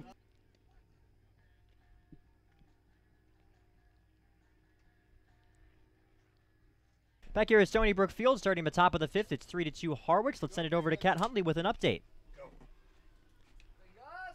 Hi, I'm Catherine Huntley from Lower Cape TV. And what does it take for these players to transition to the Cape? Well, in a lot of times they have new apartments, new house families, and everything. Well, they have to go and get new bats now. Unfortunately, it's a lot more difficult to hit it off a wooden bat. They've been playing with aluminum bats from high school up through now, and it's been much more difficult. So we talked to bench coach Tommy Weber before the game, who told me, well, they have a smaller sweet spot and you need to be hyper-focused in the box to be able to play with them. Well, with the amount of scouts here today, it's easy to see why these players need to learn it, for they're going to play in the show. Reporting live from Stony Brook Field, this is Catherine Huntley. All right, so thank you so much. Catching up on what you missed there. That was a ground ball that was booted over there on the left side. It's going to be the first Brewster error so far in this ball game, as Kyle Datris couldn't handle that one. So Ryan Ogren reaches on an E5. Graffinino did his best to try and whip the baseball over, but by then it was too late and Ogren had reached. So that's where we were. So a couple of pitches before that ground ball.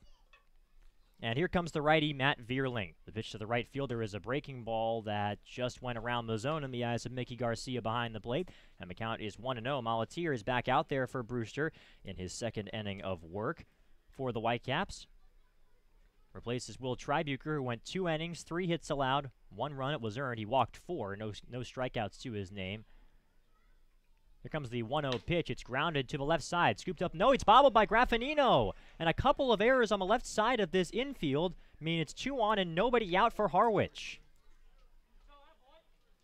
Wow, that was very, very similar plays. I mean, just routine ground balls that Datris and Graffinino just weren't able to handle. Interesting that they came back to back. I'm not sure if maybe just that side of the field, just maybe the sunlight or something, but it's just both were looking before they really had the ball in their hand. So 2 errors in a row and not helping out their pitcher, Joe Molatier, as Justin Coons goes to have a quick chat with him. Yeah, this is, I think, a good move here from Coons. This has to be tough for Joe Molatier, a guy who likes to work quickly and stay in a rhythm. Now kind of having that disrupted by a couple of misplays behind him. So 2 on and nobody out. It's 3-2 Harwich, top of the 5th. The pitch to the lefty is swung on and missed by Bradley Debo. Just kind of a half swing there. One of those where it looks like he knew the error of his ways but didn't have enough time to hold up. 0-1 the count on Debo, who so far has a ground ball to second and a fly ball to center to his name. The 0-1 pitch is softly nubbed foul behind the plate. So 0-2 is the count. That's what Molatier's got to do. You can't control anything that's happening behind you defensively. You've just got to go out there and throw your pitches regardless of his spot. He's ahead in the count here. No balls and 2 strikes. Molatier comes set. Here comes the 0-2 pitch. Swing and a miss. He got him on a pitch that was low in the dirt with first base occupied. They won't need to apply the tag or anything. So Joe Molatier gets his first strikeout since entering this ball game. And that is out number 1 of the top of the 5th. Number 36, first baseman from Northeastern, Max Burt. Now it's Max Burt's turn. Burt digging in from the right side out of Northeastern in Boston is Max Burt. Slotted in at first base today, can play all around the infield for Harwich. The pitch, breaking ball dropped in there for a strike.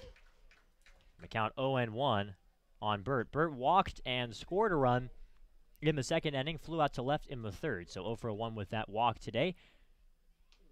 Coons setting up outside. Here comes the 0-1 offering. It misses inside. So Molatier failing to hit the target there makes the count 1 ball and 1 strike. It's Ogren on second, Vierling aboard first base. It's 3-2 Harwich here in the top of the 5th. Molatier comes set again.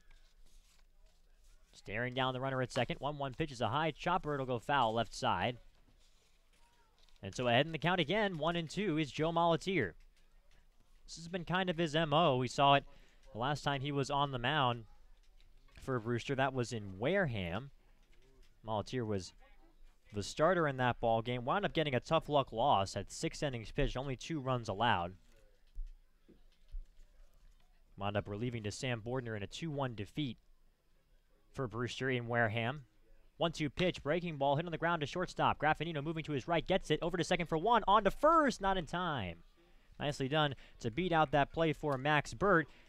But the Whitecaps do get one out, so it's now first and third and 2 men away after that fielder's choice. So Burt reaches base for the second time in this ball game, and now here comes Andrew Moritz.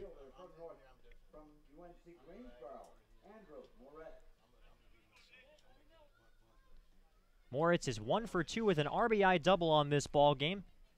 That double came in the second inning. At the time, it gave Harwich a 2-0 lead. The pitch from Molatier is bounced in front of Coons. He blocks it, scampering over to second base and going to get in there safely without a throw is Max Burt. You have to imagine Coons was thinking about the runner at third base there, Ryan Ogren. So that takes the force play away here with 2 gone. And it's second and third. And now a chance here for Andrew Moritz to multiply this lead even further. Of course, any further runs that score in this frame would be unearned. It started off with a couple of errors. One by Datris and one by Graffinino on the left side of the Whitecaps infield. Molatier wants to run through the signs again with Coons. And he will. Now he comes set. Here comes the first pitch. Hit on the ground right through the middle. It's going to trickle into center field for a base hit. 1 run scores. Burt is heading around third. He's going to come into the plate. The throw is not in time. It's a 2-run single for Andrew Moritz. He now has 3 runs driven in on the day and 9 on the season. And just like that, it's 5-2 Mariners. Yeah, those errors just coming back to haunt this Brewster team. We've seen that happen before this season. It seemed like it was kind of getting fixed as the defense didn't have as many in the past couple of games, but then 2 in a row, and that accounts for the 2 runs that just came through. So with Moritz aboard first base, who's got plenty of speed, we're back to the top of the Harwich order, and Antoine Duplantis. The pitch to the lefty is lifted out into left field, tending to shallow left, and it was going to drop in fair territory for a base hit. Heading all the way over to third base is Andrew Moritz. He slides in there safely, and the baseball gets away from Graffinino. Moritz is going to head home and get there in time without a throw. Heading over to second on the play is Antoine Duplantis. A rough inning for the left side of this Brewster Whitecaps infield. We'll see exactly how all that is scored, but Graffinino trying to get a cutoff play. Booted the baseball and allows a run to come in. It is going to be scored, an error on the Whitecaps. So another unearned run comes home, and the score is now 6-2 Mariners here. Well, that one was actually on the Darius Hill throw. When he went to release it, he threw it straight into the ground. So when it was going to A.J. Graffinino, it was like bouncing towards him instead of just a throw to him. So Darius Hill released it super oddly, and just a hard way for A.J. Graffinino to get that ball. That was just a tough play over there. Yeah, so I guess that would be an E7. That's a strange play. Runner on second, 2 men out. The first pitch is in there for a strike to Josh Smith. Molatier trying to stop the bleeding. He's made good pitches this frame. Got him hard ground balls on the ground. Little blooper there out to left field. But so far, the defense has not been there to support him in this frame. Here comes the pitch. It bounces low in front of Coons. So the count even, 1 ball and 1 strike. Now on Josh Smith.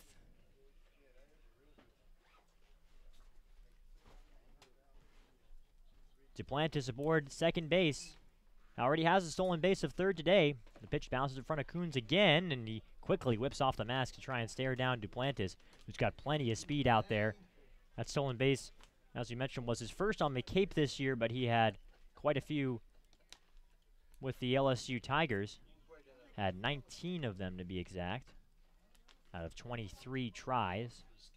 2-1 is the count here on Josh Smith.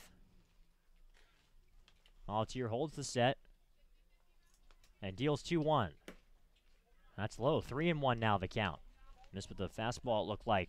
Did Molatier. Smith, of course, the last time he was up, took a Molatier pitch far, far over the right field wall, just turned on a ball for a moonshot of a solo homer. Ditch to the 3-1 is hit on the ground softly left side. Datris will scoop it up and throw across the diamond in time for the final out of the top of the 5th inning. But a rough inning for the Brewster Whitecaps. They give up 3 runs on 1 hit, 3 errors, 1 man left on base. At the end of 4.5 innings of play, we're halfway through a regulation game. The score is 6-2 in favor of Harwich over Brewster here. You're listening to Brewster Whitecaps Baseball on Lower Cape TV Channel 99 and live on YouTube.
We welcome you back to Stony Brook Field. This game has gotten a much stranger as we ended to the top of the bottom of the 5th inning. Pitch misses up high to Darius Hill, the lefty hitter. 1-0 is the count on the West Virginia Mountaineer. Hill, his last time up, hit a pop fly behind the plate that was caught by Debo for the out. 1-0 pitch misses inside on a fastball. Tyler Baum is still out there working. So far, the one big mistake for him in this ballgame was that 2-run homer off the bat of Mickey Gasper. It's now 6-2 Harwich here in the bottom of inning number 5. The pitch to Hill is hit high in the air. Foul ground left side. That's going to get out of play on the third base side. So 2-1 now the count on Hill. And so far today, the new additions for Harwich, it's making Jamie Shevchik look quite prophetic here today. 2-1 pitch, hit high in the air. Another pop fly. This one might stay in fair territory into shallow left field. Charging is the left fielder Moritz, and he will make the catch. Calling off the shortstop Smith. A bit of a hesitation in there as they battled amidst the sun out there in left. But the left fielder Moritz able to pull it down for out number 1. Now here comes Zach Gehagen for the Whitecaps. Gehagen put a charge into a baseball his last time up out into center field, but it was caught out there by Duplantis. So he's 0 for 1 with the fly ball to center in the scorebook today. And here comes the first offering. He shows bunt and bunts it down the third base line. It trickles over, fielded by the third baseman. India throws across the diamond in time for the out. Just a little bit too much meat on that bunt, just laced a little bit too hard. Perhaps off the bat of Zach Gehagen, and a nice job by India to not wait to see if that ball might go fair or foul. He knew he could make the play, so he went in, charged, and got the out at first base. Nice job showing the initiative there. So quickly 2 gone here in the bottom of the 5th inning. That's the 6th straight batter that Baum has retired ever since that Gasper home run. We're back to the top of the Brewster order with Nick Dunn. The pitch is hit high in the air, right center field. Moving back is the right fielder Vierling, moving to his right, and it's over his head and will go off the right center field wall. Nick Dunn motoring in the second. He's going to get in there with a standing double. A 2-out extra base hit for Nick Dunn, who will not quiet down. Another hit here in this past week. He's been red hot at the plate for Brewster, and the Whitecaps have a runner in scoring position with 2 men out for Chandler Taylor. Well, the Whitecaps have done that today. They put runners in scoring position, but with 2 outs, which really doesn't leave a lot of cushion for them to score. As we saw Mickey Gasper, the only one that was able to kind of bring someone home with 2 outs. As we saw, he had a homer, but this kind of puts Chandler Taylor in a tough position. So Chandler Taylor will dig in against the righty Tyler Baum. The pitch. His fastball grooved in there for strike number 1. Taylor so far today took a fastball for strike 3 in the first inning and then singled and later scored in the third on that Gasper long ball. 0-1 pitch. Misses up and away. 1-1 is the count. It's 6-2 Harwich here. We're in the bottom of inning number 5. Brewster trying to turn a 2-out Nick Dunn double into a run. Here comes the pitch. In there for a strike on the inside corner. So 1-2 the count on Chandler Taylor. Baum, a rising sophomore out of West Orange High School in Florida. A 2.57 ERA for the Tar Heels this past spring. 1-2 pitch. This is down and away to make it 2 balls and 2 strikes. He was a highly touted high school prospect and still is kind of a youngster amongst the other folks in this league. Just 1 year of college under his belt. Here comes the 2-2. Just misses. That one judged, I suppose, up and in the eyes of Mickey Garcia. Brings the count full on Taylor. 3-2 the count on the man from Alabama. Here comes the pitch. Misses down and in for ball 4, so Chandler Taylor just staying patient. Didn't offer at any of those pitches out of the hand of Baum, and he draws a walk. So first and second now for Brewster, and a chance for Mickey Gasper, who already has a 2-run homer in this ball game, to try and cut this deficit down a little bit. And jogging out for a mound visit, it looks like, is Englert. He's going to talk to Baum. Looks like there's no real action to speak of in the Harwich bullpen, so this is just to kind of reset things. 6-2 the score. Harwich on top here in the top of the 5th inning. This is a spot here for Jamie Shevchik's club. We've talked about how he says that at this point in the season he is structuring the lineup to get the best possible lineup offensively that he can get. And this is a spot where Brewster needs to take advantage. Mickey Gasper so far today, a walk in the first and that 2-run homer in the third. A switch hitter hitting from the left side against the righty Tyler Baum. Baum holds the set. First and second, 2 men out the pitch. In there for a called strike number 1.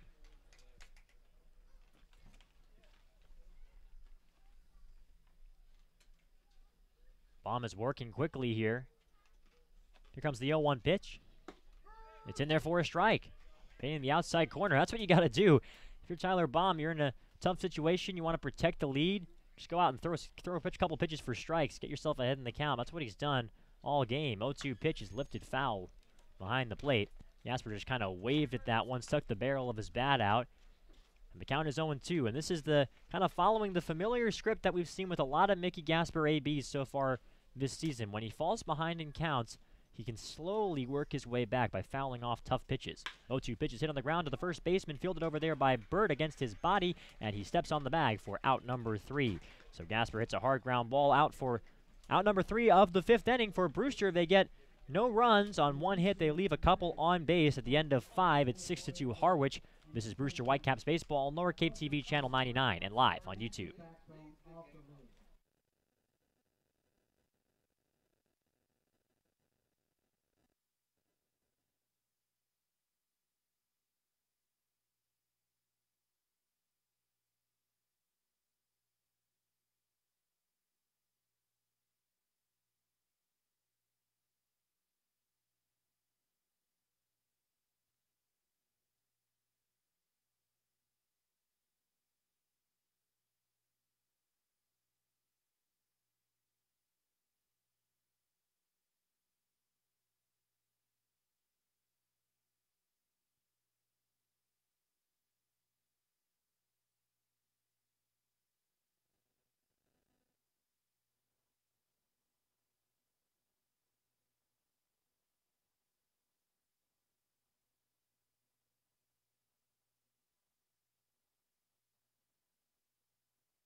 All right, we welcome you back to Stony Brook Field. 6-2 is the score. The Mariners on top. We're starting the top of the 6th inning, and it's going to be the 3, 4, and 5 hitters for Harwich. That's Jonathan India, Kobe Vance, and Ryan Ogren, starting off with the righty India. And there's a new face on the mound again for Brewster, the 4th pitcher already that Jamie Shevchik has turned to in this ball game as we stand here in the top of the 6th. It's Sam Bordner, the tall righty out of Louisville, who will come on to pitch. This is appearance number 5 for Sam Bordner this season. No earned runs allowed. The ERA is nothing.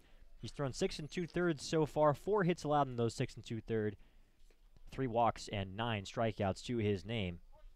And he will face Jonathan India, who is 0 for 3 so far in this ball game. The pitch to the right-hander misses outside, popped out of the glove of Coons and rolled over to the backstop.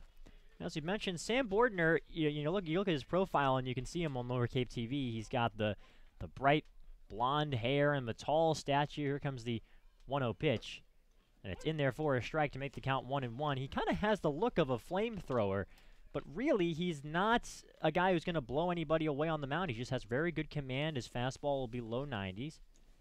Here comes the 1-1 pitch. It's hit on the ground to third base. Datris fields it cleanly and throws across at the diamond in time for the out. So it's now an 0 for 4 day for Jonathan India. The last 3 outs for him have come on the ground, and a 5-3 putout is out number 1 in the top of the 6th.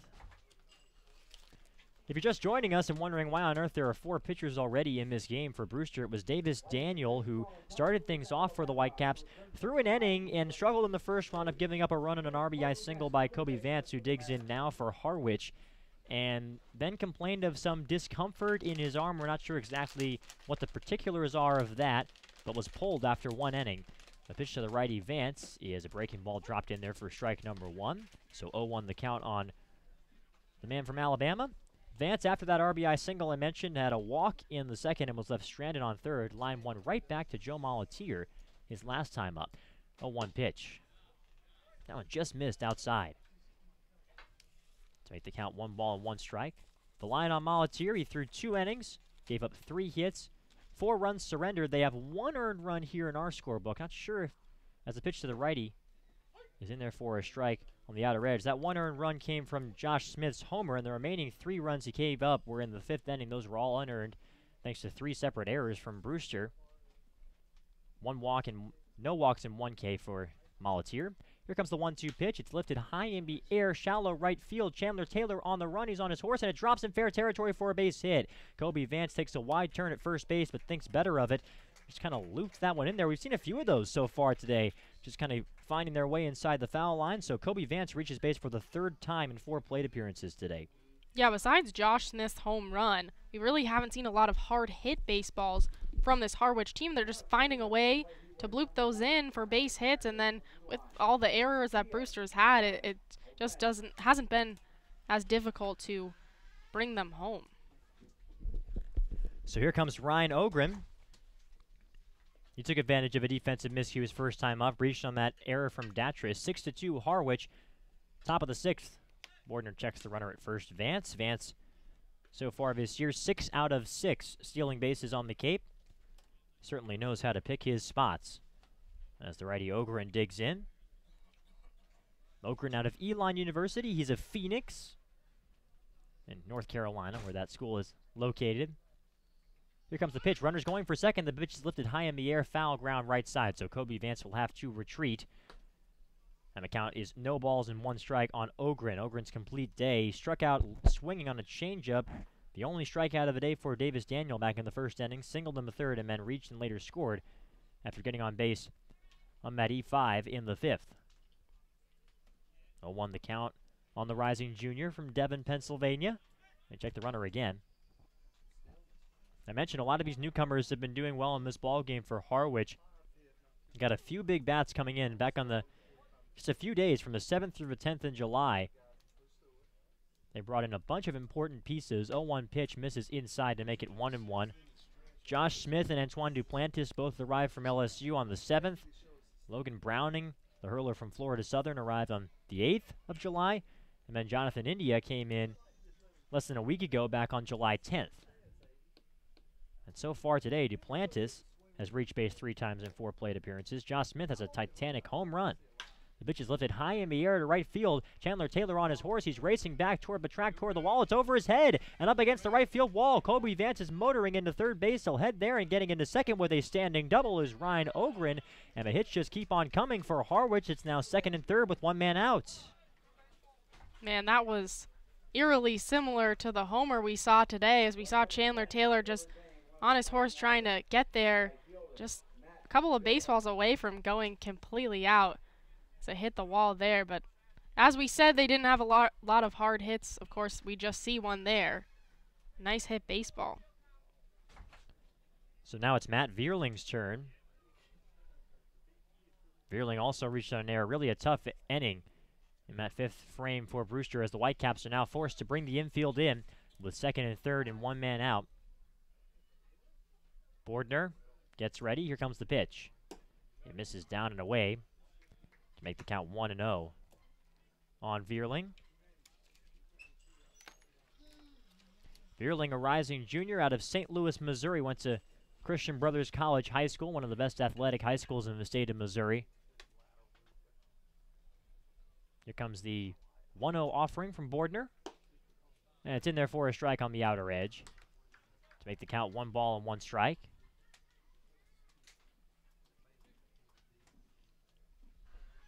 Vierling out of Notre Dame led the Fighting Irish to their first regional in 11 years this past spring. 1-1 pitch on the way here from Sam Bordner. And it's lifted high in the air, foul ground right side. Harwich ahead 6-2. It's 6-10-0 for Harwich, 2-5-3 for Brewster. And as flawed as those box scores can sometimes be at painting a picture of a baseball game, I think this one does a pretty good job. Harwich has just been peppering hits against all 4 of the Whitecaps hurlers that they've seen so far in this ball game. Brewster has had the homer from Gasper, but not a lot else, and they've made some key mistakes in the field. 1-2 pitch, just a bit outside. Coons wadded that call, kept the baseball for a while, but the count is even now, 2 balls and 2 strikes. It's Vance on third and Ogren on second base after the double. Bordner trying to avoid giving up his first earned run of the season. Here comes the 2-2 pitch. It's hit high in the air, shallow center. Moving back now is Hunter Bishop, now coming in, moving to his left, and he makes the catch. Tagging from third base is Kobe Vance. The throw will come into second base, and Vance will score. It's a sac fly and an RBI for Matt Vierling. He now has 9 runs driven in on the season, and Harwich extends their lead to 7-2.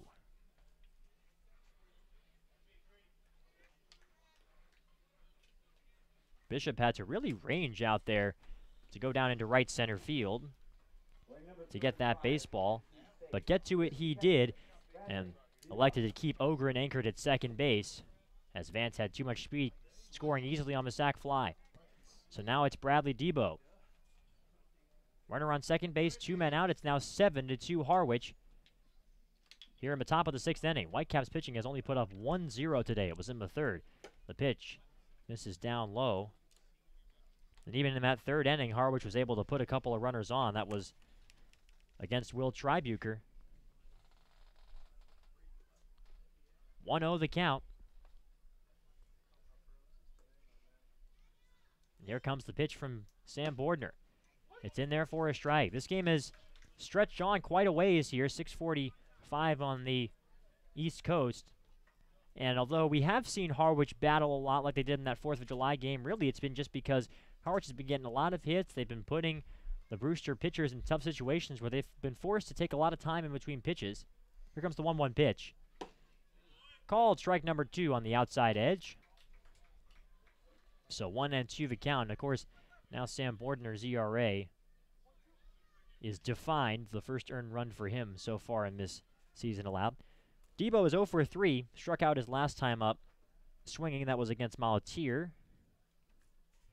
1-2 coming from Bordner. It's hit a high chopper right side. It's going to get into center field for a base hit. Rounding third base is Ryan Ogren. He's heading home. The throw will come into second base. It's an RBI single for Bradley Debo. He gets in on the fun. His 7th ribby of the season, and it's now 8-2 Mariners. That's the 11th hit today for this Harwich offense. Is really coming alive. A team that hasn't really been known for their offense. They have been struggling a lot, just finding themselves here against Brewster.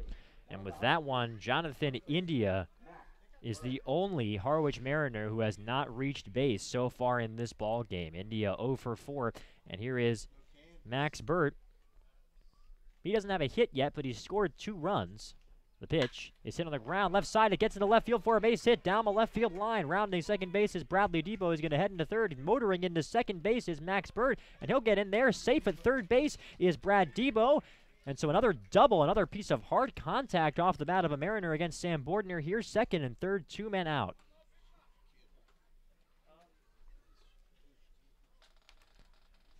So far for Sam Bordner, he's just leaving a couple of pitches in the zone as Justin Coons will go out to check on him. Doesn't look like there's any action in the Whitecaps bullpen at the moment, though the same cannot be said for the Mariners pen, as it appears that Tim Herron is taking some warm-up tosses out there for Steve Englert's team. 8-2 the score, Harwich on top. Second and third, 2 men out. And now it's the 9-hitter Andrew Moritz digging in. Here comes the pitch from Bordner. It's in there for a strike. Bordner's been able to throw strike 1 for the past few hitters here, but has given up some hard contact nonetheless. Moritz already with 3 runs driven in today. Had a RBI double in the second, 2-run single in the 5th. Here comes the 0-1. Misses low to make the count 1 ball and 1 strike. It's been a tough game for Brewster. Thinking about their game plan going into this game, it was you have Davis Daniel, want to make sure he's strong, he throws the fastball well, goes deep into the game, use your best bullpen arms, and take advantage of opportunities on offense. So far, that has not happened in any part. 1-1 pitch misses down and in to make the count 2-1. The Whitecaps have not been able to get really in a rhythm offensively so far, and have been unable to stop the bleeding here in the 6th inning. 8-12-0 for Harwich, 2-5-3 for the Whitecaps. Here comes the pitch to the lefty Moritz. It misses down low, so 3-1 the count. So after the first pitch, fastball for strike 1. Bordner misses 3 times below the knees, and so 3-1 is the count. Good job by Moritz to not lay any of them off.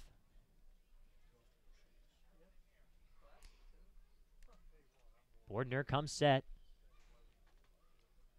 And here comes the 3-1 pitch. It misses down and in for ball 4. First walk that Sam Bordner has surrendered in this ball game. The 4th walk he has given up so far this season in what is now 7 1/3 innings pitched, counting the 2 outs he's gotten here. And now we're back to the top of the order with the bases full for the Harwich Mariners. It's going to be Antoine Duplantis. Big spot here for Harwich, trying to extend this 8-2 advantage here in the top of the 6th inning. Here comes the pitch to Duplantis. It's in there for a strike. Make the count 0-1. You know, a lot of times when you see a line score like the one we see here, 1 in the 1st, 1 in the 2nd, none in the 3rd, 1 in the 4th, 3 in the 5th, and 2 in the 6th. It still doesn't. Here comes the 0-1 pitch.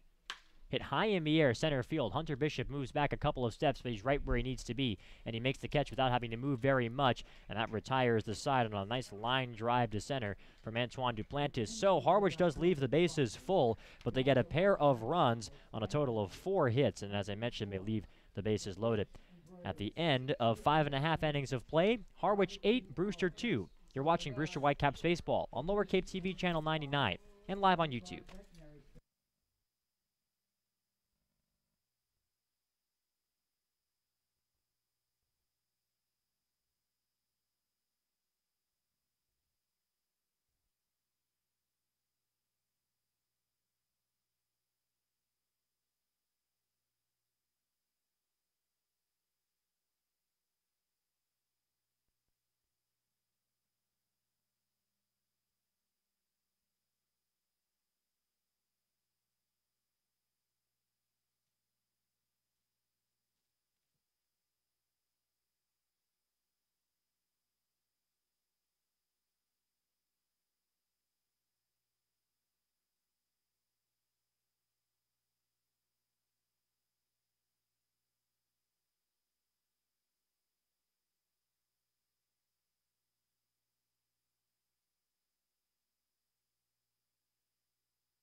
We welcome you back to Stony Brook Field, and we have a pinch hitter to tell you about as Christian Malfetta is coming in to relieve Kyle Datris, and he will face Tyler Baum, who remains on the mound. As I mentioned, there was and still is some action in the Harwich Mariners pen, but Tyler Baum is out to start his 6th inning of work. And Malfetta digging in from the right side against the right-hander. It's 8-2, Mariners on top as we start the bottom of the 6th inning. The pitch misses outside to Christian Malfetta. So far for the infielder out of Stanford, hitting .242 on the season, a .297 on base percentage. No home runs and 4 runs driven in. Has often found his way into ball games in situations like this. Here comes the 1-0 pitch. It misses up high on a fastball to make it 2-0. By that I mean spots like pinch hitting, coming in as a defensive replacement. A lot of times when Jamie Shevchik does some platoon swaps in games that are a bit lopsided, like perhaps this one, he brings in a few different guys, and Malfetta is often among those. 2-0 pitch misses outside. So 3-0 is the count on Malfetta as Tyler Baum not quite able to find the zone here. The newly minted Cape League All-Star on the mound. And Malfetta will dig in. Looks like there's double-barreled action now for the Mariners in the pen. 3-0 pitch is in there for a strike to make the count 3-1. And I know you were talking about platoon swaps. It looks like Marty Costas is on deck for Brewster, and he'll replace Hunter Bishop. Cullen Dana and Tim Herron warming for Harwich. 3-1 pitch, swing and a miss. Blew that one by Christian Malfetta. And the count is 3-2. And you wonder, with the movement that Jamie Shevchik is making, obviously could be trying to do this strategically to shake up the lineup. Datris up to this point was 0 for 2. But also, given the score, 8-2 Harwich, and the lack of pitching depth, here comes a 3-2 pitch. It's fouled back to the screen, so we'll stay at 3-2. The odds of the Whitecaps winning this game are pretty low, and we have seen Jamie Shevchik, as I mentioned, come and swap guys in lopsided scorelines. Not saying that's what he's doing here. He might be putting Malfetta in because Datris made an error. Might be putting Costas in because he can hit a long ball. Here comes a 3-2 pitch. It's grounded hard down the right side. A diving play by the first baseman, Burt, and he will take it to the bag himself. A terrific job by Max Burt at first base to dive over and backhand that baseball and robbing Malfetta of a base hit. That's out number 1 of the bottom of the 6th. A terrific play there from Max Burt. He's shown his versatility so far this year for Harwich. Taking some reps at first base. He was over on the left side of the infield at the start of the year, and then, of course, these new imports from LSU coming in. And from Florida as well, India, Smith, and moving him over to first. Here comes the righty Marty Costas, pinch hitting for Hunter Bishop. And he hits this one high in the air, a pop fly into shallow center. Might not even make it out of the infield, and it's caught by the shortstop Smith just beyond the second base bag for out number 1. So first pitch swinging for Costas, and he goes down on a pop fly. Quickly, 2 gone in the bottom of the 6th inning.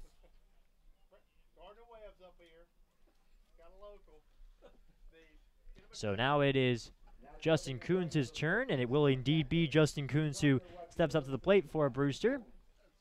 Coons so far today, a couple of strikeouts, both on Tyler Baum curveballs. The pitch is a curveball, and it misses low. 1-0 the count on the Gardner-Webb running Bulldog.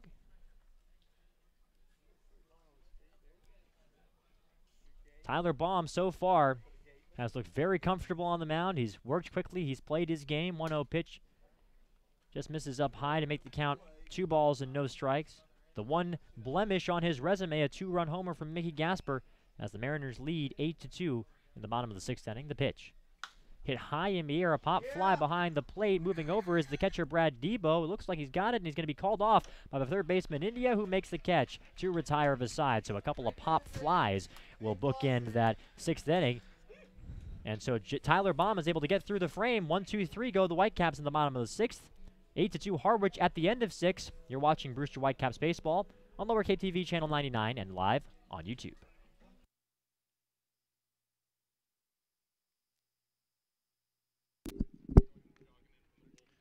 Okay, we're here.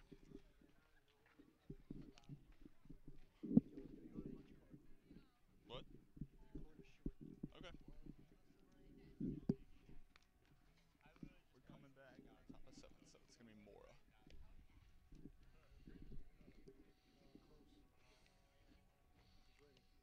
Ladies and gentlemen, we have a pitching change from LSU, Matt Beck.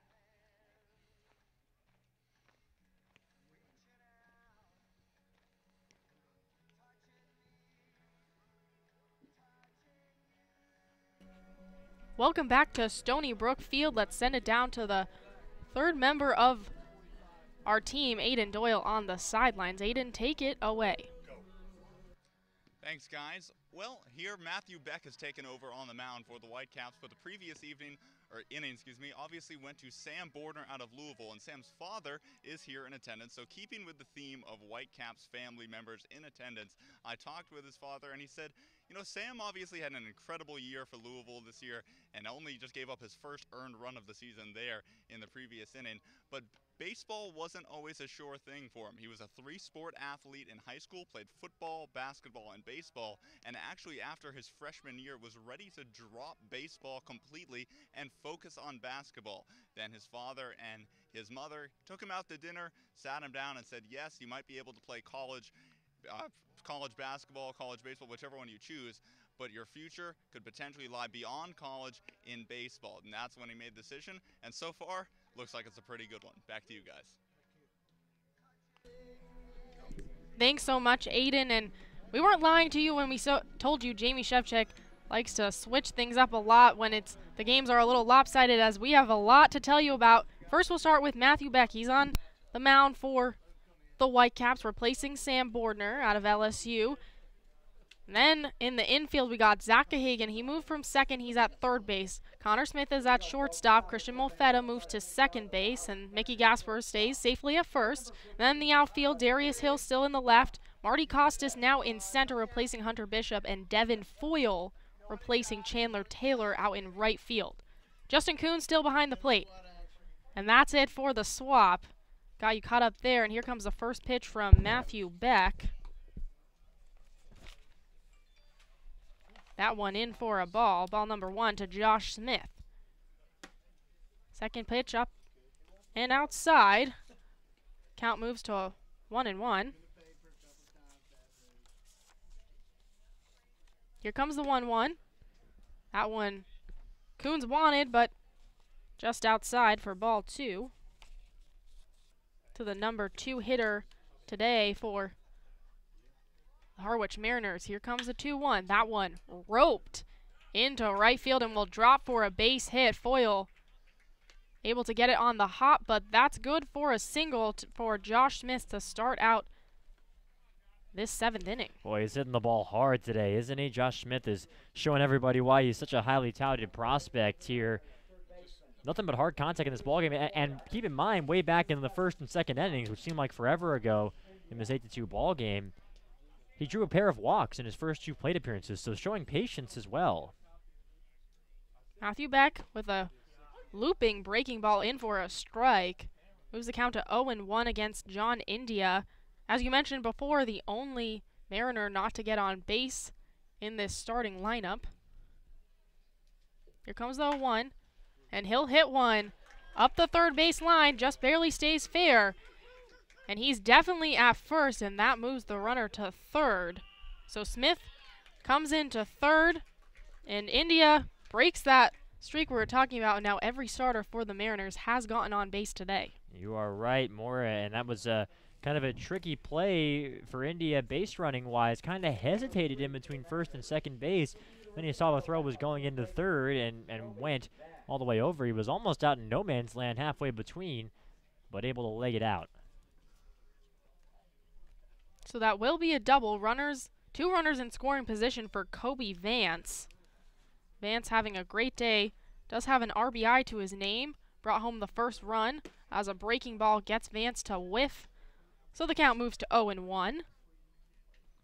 The second baseman also walked in the 3rd inning, and his lone out was in the 4th. Just popped up to Joe Molitier at the time, who was pitching. Now it's Beck.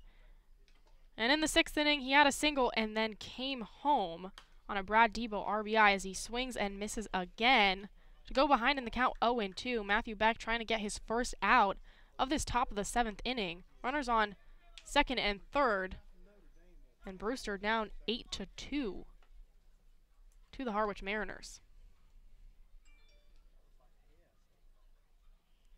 Beck with the 0-2. This one, Coons has to get out of his crouch for, so the count moves to 1 ball and 2 strikes to Kobe Vance.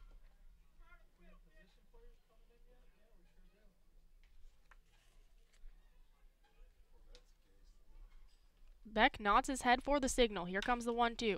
Vance with a hit. Well hit ball over to Foyle in right field. Foyle makes the catch and throws it, but that one way off. Justin Coons not able to get it in time, and a run scores. So a sacrifice fly in the second RBI of the day for Kobe Vance brings home Josh Smith to make this a 9-2 ball game here at Stony Brook Field. Yeah, nice job by Vance to just lift up that baseball and get what is now his 14th ribby of the season, making that all-star selection stand up so far in this game. Here comes Ryan Ogren for the Harwich Mariners.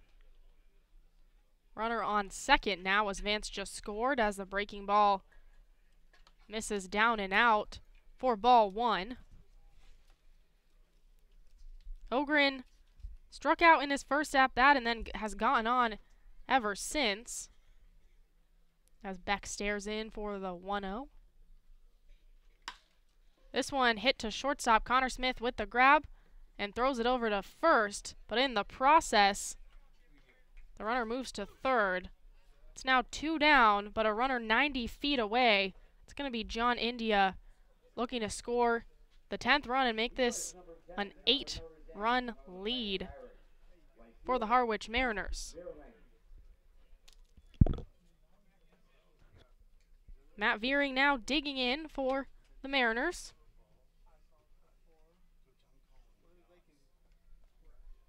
Here comes the first pitch. That one misses out for ball 1. Veering, again, has had a good day, as most of this Mariners squad has. Here comes the 1-0. This one low for ball 2. Veering fouled out a pop-up to Kyle Datras in the first inning and then had a single in the third. Got on a error from A.J. Graffinino as the next pitch misses down low to move the count to 3-0. And then had a sacrifice fly to bring home Ryan Ogren, or to bring home Kobe Vance. As this next pitch is in for a strike, moves the count to 3-1. It's the top of the 7th inning, and the Whitecaps trail 8-2 on the Harwich Mariners. Here comes the 3-1 for Matthew Beck. This one upstairs. And so Veerling works a walk. And now runners on first and third with 2 outs for this Mariners squad. And here comes Brad Debo, who just had an RBI in the 6th inning.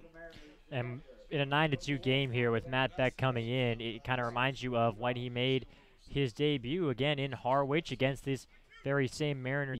He came in and ate up innings through the last 4 innings of the ball game and prevented Brewster from having to burn any of their arms. Obviously, with an off day coming up tomorrow, it doesn't mean quite as much here, but it seems like he's playing a similar role. First pitch gets behind Coons, and the runner will score. Just gets in between the 5-hole of Coons, and that will bring home another run. So now the Harwich Mariners in double digits. They lead 10-2 here in the top of the 7th innings as 2 runs have scored in this inning alone. That's tough for Justin Coons. He's a terrific defensive catcher, and I'm not sure exactly how that's going to be scored, but I think that's one that he's going to think he should have come up with.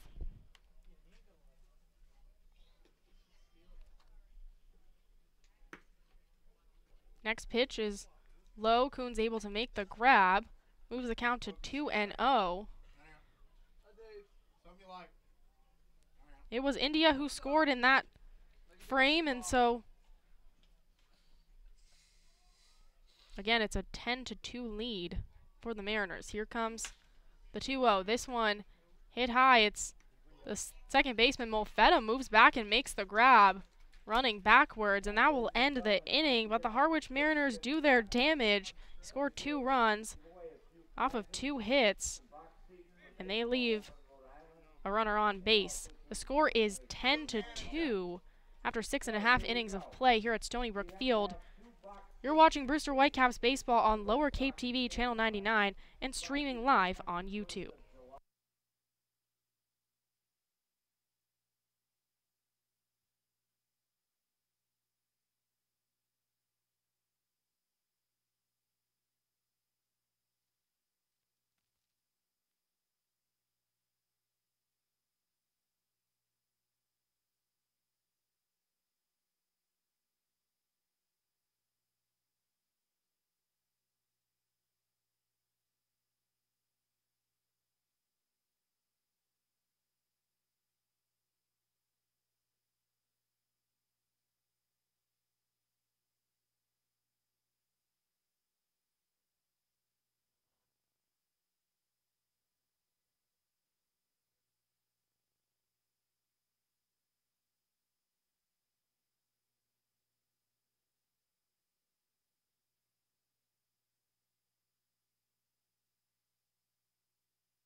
Welcome back to Stony Brook Field. We have some changes to tell you about. This time for the Harwich Mariners, it's going to be Timmy Herron on the mound for this Mariners squad, replacing Tyler Baum.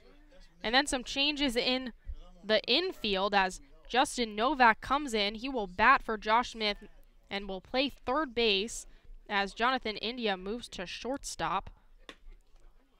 First pitch to Connor Smith, who we saw come in and replace AJ Graffinino, is low and out for ball number 1. Next pitch is, this time, finds a strike zone, moves the count to 1-1 to Smith in his first at-bat of the day. Here comes the 1-1, a swing and a miss from Smith. Count now 1-2. Smith batting .257 on the year. Here comes the 1-2. This one misses way outside. Count evens at 2. The line on Baum, a terrific performance. 6 innings pitched, 5 hits, 2 runs, both earned, both on the homer from Gasper. 2 walks, 5 Ks. The 2-2. This one misses outside again, so the count's now full at 3 balls, 2 strikes.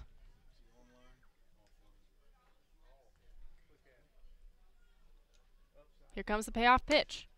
This one again misses, so Connor Smith starts his day in the bottom of the 7th inning and works a walk. Yeah, a couple of pitches just drifting outside for Tim Herron. His MO is to change speeds. He's got a fastball that can be in the low to mid-90s and a changeup that can be in the mid-70s, and they've got a very similar delivery. He uses that, as you can see on Lower Cape. He's got a lower 3/4 arm slot and is very good at being deceptive with those pitches. Darius Hill now up to bat for Brewster. He whiffs on the first pitch he sees to move the count to 0-1. Connor Smith at first. Brewster trying to get back in this game. It would be quite the comeback if they could make it. They're down 10-2 in the bottom of the 7th inning. As Herron checks the runner on first, Smith able to dive back in time. Gets to the bag safely. And Darius Hill still waiting on the 0-1. Here comes the pitch. This one paints the corner in for a strike. Herron goes ahead 0-2 in the count. Hill, one of the starters that remains in the lineup. In the 2nd inning, he popped up foul and then had another pop fly. This one to left field. As he hits a breaking ball. This one tailing foul. Kobe Vance, the second baseman, running over to make the grab. Vance looked like it was kind of out of his way, but able to just stick his glove out at the last minute and make that play to lead to the first out of this inning. I tell you what, it's a 10-2 ball game. Kobe Vance is not playing like it's a 10-2 ball game, just chasing that one down. Used a lot of energy to cover that ground, and a nice job. As you said, Moore, it looked like he may have overrun it for a second or two, but reached back to make the play. Nice play defensively from Vance. Connor Smith remaining on first, and Zach Gahagan digging in for the Brewster Whitecaps. Gahagan, another starter remaining in the lineup. First pitch is in for a strike from Timmy Herron, moves the count to 0-1. Herron is out of Indiana, teammates with Paulie Milto and Jonathan Stever in that Indiana program. Here comes the 0-1. That one a breaking ball that misses below the knees. Moves the count to 1-1. Yeah, all 3 of those pitchers you mentioned, that's probably going to be IU's weekend rotation next year, those 3 guys. The 1-1. This one hit by Gahagan to the third baseman, Novak, who just slips under his arm, it looks like, and that one will be a base hit for Zach Gahagan. And Connor Smith moves to second, so Brewster, their offense coming alive a little bit here, trying to drive home some runs. That's only the 6th hit of the day for Brewster. Another pinch hitter here as Michael Curry's going to dig in. But, yeah, that was a good piece of hitting. Nice attempt there from Novak to dive to his left. And as you said, Moore, just not quite able to reach out. If he were maybe a couple inches taller, maybe he would have been able to put the baseball glove on it. But a good piece of hard hitting for Zach Gahagan. He's got to like that. In this sort of game, you take those small victories where you can get them. Runners on first and second. And Michael Curry now up to bat, replacing Nick Dunn. As Debo runs out to have a quick conversation with Herron, Curry digging in, getting ready for his first at-bat of this game. with Zach Hagan on first and Connor Smith on second. We've seen Curry kind of struggle in 2 games. Here comes the first pitch, that one low for ball 1. He subbed in against YD and struck out twice in that day, and then yesterday was 0 for 4 in the loss to Orleans. But a guy that's been very reliable for this offense as Curry hits this one towards right field. Moving is Vierling, and that one will drop just foul. And what happened there is what happened a lot. You were talking about that 0 for 4 performance in Orleans. Just kept getting jammed. He popped out 3 times against the Firebirds at Eldridge Park last night in his first 3 at-bats. And it can be frustrating for a hitter when you keep putting the bat on the ball but just not getting good contact from it. That seems to be what Curry's dealing with right now. And Mike Curry definitely is a hitter. Didn't make the Cape League All-Star game by chance. Batting .297 with a .391 on-base percentage. So just a small slump there from Curry, but overall has been great as the next pitch is in for a ball. Curry ahead in the count 2-1 on Heron. Curry also has 11 RBIs of the season, trying to drive home at least Connor Smith, who's in scoring position at second for the Whitecaps. Here comes a 2-1. That one misses in the dirt. Count moves to 3 balls and 1 strike. And if you're Curry, this is how you get out of the slump. You take pitches, you try and draw a walk, get yourself on base, get that confidence going again. Curry stepping back into the batter's box. Heron staring in on the 3-1. Here comes the pitch. This one well hit and will drop into right field. That's a base hit for Curry. Connor Smith will stop at third as the throw from Vierling kind of held him up there. So Smith at third, Gahagan moves to second, and Michael Curry at first with 1 out, and Devin Foyle now up to bat for the Brewster Whitecaps. That's a good at-bat from Michael Curry. Took a couple of pitches, got jammed once, pushed it over into foul ground just enough to keep the at-bat going, and then a nice hard-hit single the opposite way. Devin Foyle now getting ready to face Timmy Heron today. This is his first at-bat of the night. Here comes the first pitch to Foyle. That one low, below the knees for ball 1. Foyle subbing in for Chandler Taylor. He's now out in right field. Kansas Jayhawk taking some practice swings, getting ready. Timmy Heron staring in. This next pitch again misses low in the dirt. Counts 2-0 on Foyle. And it looks like there's going to be a conversation out on the mound between Heron, Debo, and the pitching coach for this Mariners squad. I don't see much action in the bullpen, but we're also at a pretty bad angle for that. But that was just a quick conversation as Debo retreats back to behind the plate. It does look like Cullen Dana's got a baseball out there just kind of lightly tossing. Remember, he was warming earlier, so we wonder if he's just kind of ready and waiting to go, or if perhaps he's just deciding to toss a baseball around. The 2-0 to Foyle. Again, misses down low, so the count's 3-0 to Devin Foyle. With the bases loaded, Heron can't really afford a walk, although his team is up 10-2 on the Brewster Whitecaps here in the bottom of the 7th inning. Here comes a 3-0. That one finds a strike zone, moves the count to 3-1. Foyle, if he's able to get on here, this would be his first RBI of the year. Here comes 3-1. That one's high, and Devin Foyle able to go to first, and that will bring home Connor Smith to make this a 10-3 game. Well, more bases loaded walks for Brewster. I remember when we were in Falmouth a couple of days ago, or 3 days back to be exact. They had 3 of those in one rain-shortened game. That's where the way the offense has been for Brewster. Now Mickey Gasper coming in. You got a couple of good hitters with Gasper and then Malfetta, who has showed some pop at the plate behind him. Mickey Gasper batting third in the lineup today, playing first base. Waiting on his first pitch from Timmy Heron. This one low for ball 1. Gasper, as you mentioned, has had a good game. In the first inning, he walked on Tyler Baum. And then in the third inning, hit a bomb of his own, a 2-run homer that brought home Chandler Taylor. Really, besides that walk we just saw, the only source of offense for the Whitecaps, as he'll foul this next pitch behind him. And then in his last at-bat in the 5th inning, grounded out to first base on a nice play from the first baseman, Burt. Counts now 1-1 on Mickey Gasper. Gasper trying to up his RBI total. He has 22 on the year. Here comes the 1-1.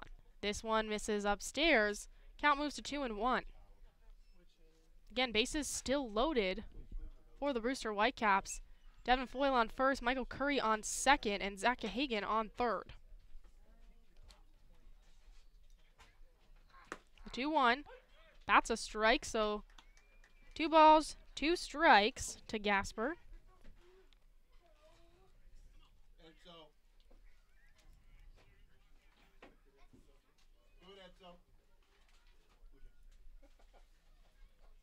Heron staring in. Here comes a 2-2.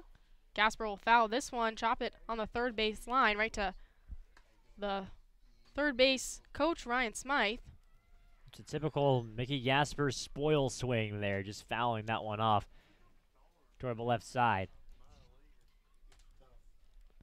Count still 2-2. Mickey Gasper staying alive in this one. Here comes the 2-2, and that one's well hit into left field. It will drop in for at least a base hit. Zach Hagan will come home. And the Whitecaps are slowly chipping away at this lead. Now just a 6-run lead for the Harwich Mariners. The score is 10-4 off of Mickey Gasper RBI single. We'll never say never, right? I mean, Mickey Gasper now has 26 runs driven in on the season, which puts him right up there with the leaders on the Cape so far this year. And now with the score, as you mentioned, it's a 6-run game. If Malfetta can get on base, then Marty Costas is the tying run. Or if Malfetta can drive in a couple, excuse me. Christian Malfetta waiting on the first pitch he's seen from Timmy Heron. That one in the dirt. The count's now 1-0. There's only 1 out here in the bottom of the 7th inning for the Brewster Whitecaps, as Debo and Heron having yet another conversation up on the mound. So Gasper now has 25 runs driven in. Entering the games tonight, he was 2nd in the league, 1 behind Griffin Conine, and now he's got 25. So I'm not sure if Conine's gotten any runs driven in so far tonight, but if he hasn't, he's up by 2 for first place in the league. Here comes the 1-0 to Malfetta. This one, a foul that he'll just chop off and barely dribbles out.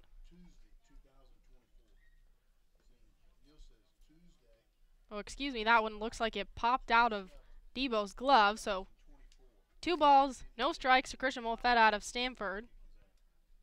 Trying to get his 5th RBI of the year, as Michael Curry stands at 3rd. Devin Foyle at 2nd, and Mickey Gasper at 1st. Here comes the pitch. This one in for a strike. The first one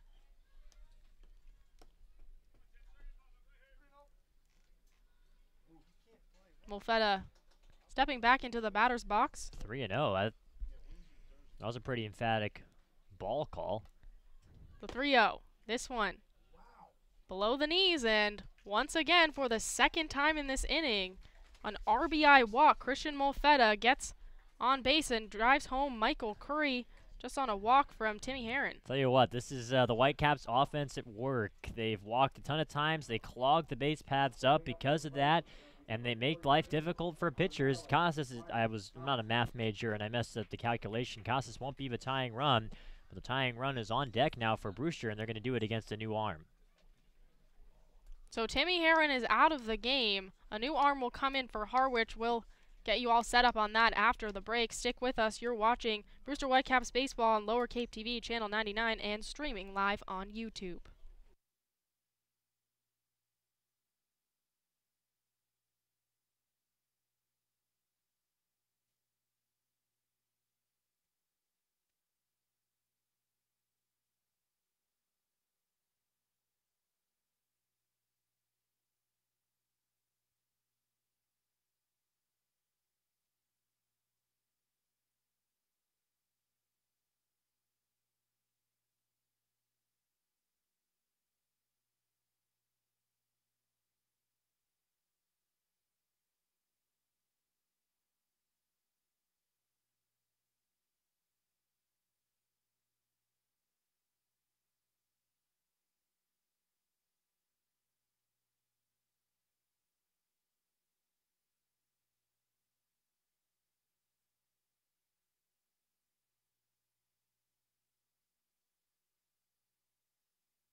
Welcome back to Stony Brook Field as there's a pitching change for the Harwich Mariners. It's going to be Cullen Dana coming in to replace Timmy Herron.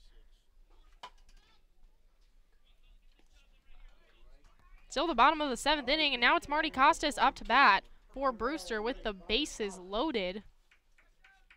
It's Molfetta on first. He got on a walk. Mickey Gasper on second got in on a single.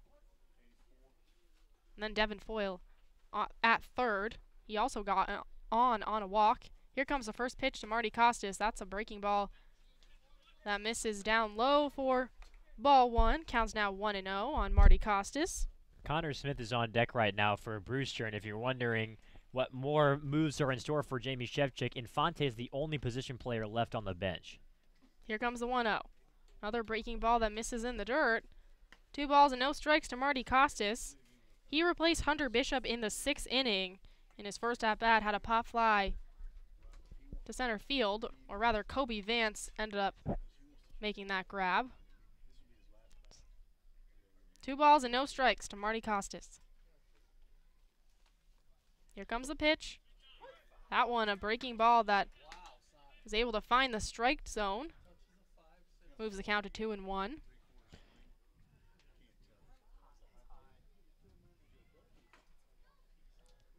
Costas looking to get his 12th RBI of the year. He has 11 so far. He does have 3 homers. This one, another breaking ball. Doesn't quite bite, so the count's 3-1. There's still more action in the Harwich bullpen. Teddy Rodliff is warming up now. Lefty sidearmer out of Stony Brook. Dana staring in with the 3-1. This one misses, and Marty Costas works an RBI walk, the 3rd of this inning from this Brewster Whitecap squad. Well, it's reminded this game is more closely resembling that game that we had in Falmouth. And I was just mentioning how Brewster had one more position player left, and here he is at Infante, and he's the tying run at the plate. Brewster has brought the tying run to the plate in this ball game. This did happen in Falmouth the other day, but it was pouring rain there, so perhaps a little bit more understandable or expected. And again, bases loaded for Julian Infante as the first pitch is a ball. Counts now 1-0. Infante batting for Justin Coons. We'll see who goes behind the plate. Well, it's got to be Gasper because the bench is spent now. So it's got to be Gasper moving to behind the plate and Infante going to first base. Here comes the 1-0. A breaking ball that misses upstairs, counts now 2-0. Mickey Gasper, who we're going to assume is behind the plate, is at third base for the Whitecaps. Christian Molfetta at second, and Marty Costas at first. Infante not one to move quickly in the batter's box. He likes to take his time. Right now, just fixing his gloves, taking his time, getting some practice swings in as Debo and Dana had a quick conversation. And I just saw the signal, and there is going to be another Harwich Mariners pitching change. In the middle of a count, no less. So whoever it is will face Julian Infante. And we'll take a quick break here. You're watching Brewster Whitecaps Baseball on Lower Cape TV, Channel 99, streaming live on YouTube.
Welcome back to Stony Brook Field. Another pitching change for the Harwich Mariners. It's going to be Teddy Rodliff called upon to kind of stop the bleeding here before this inning.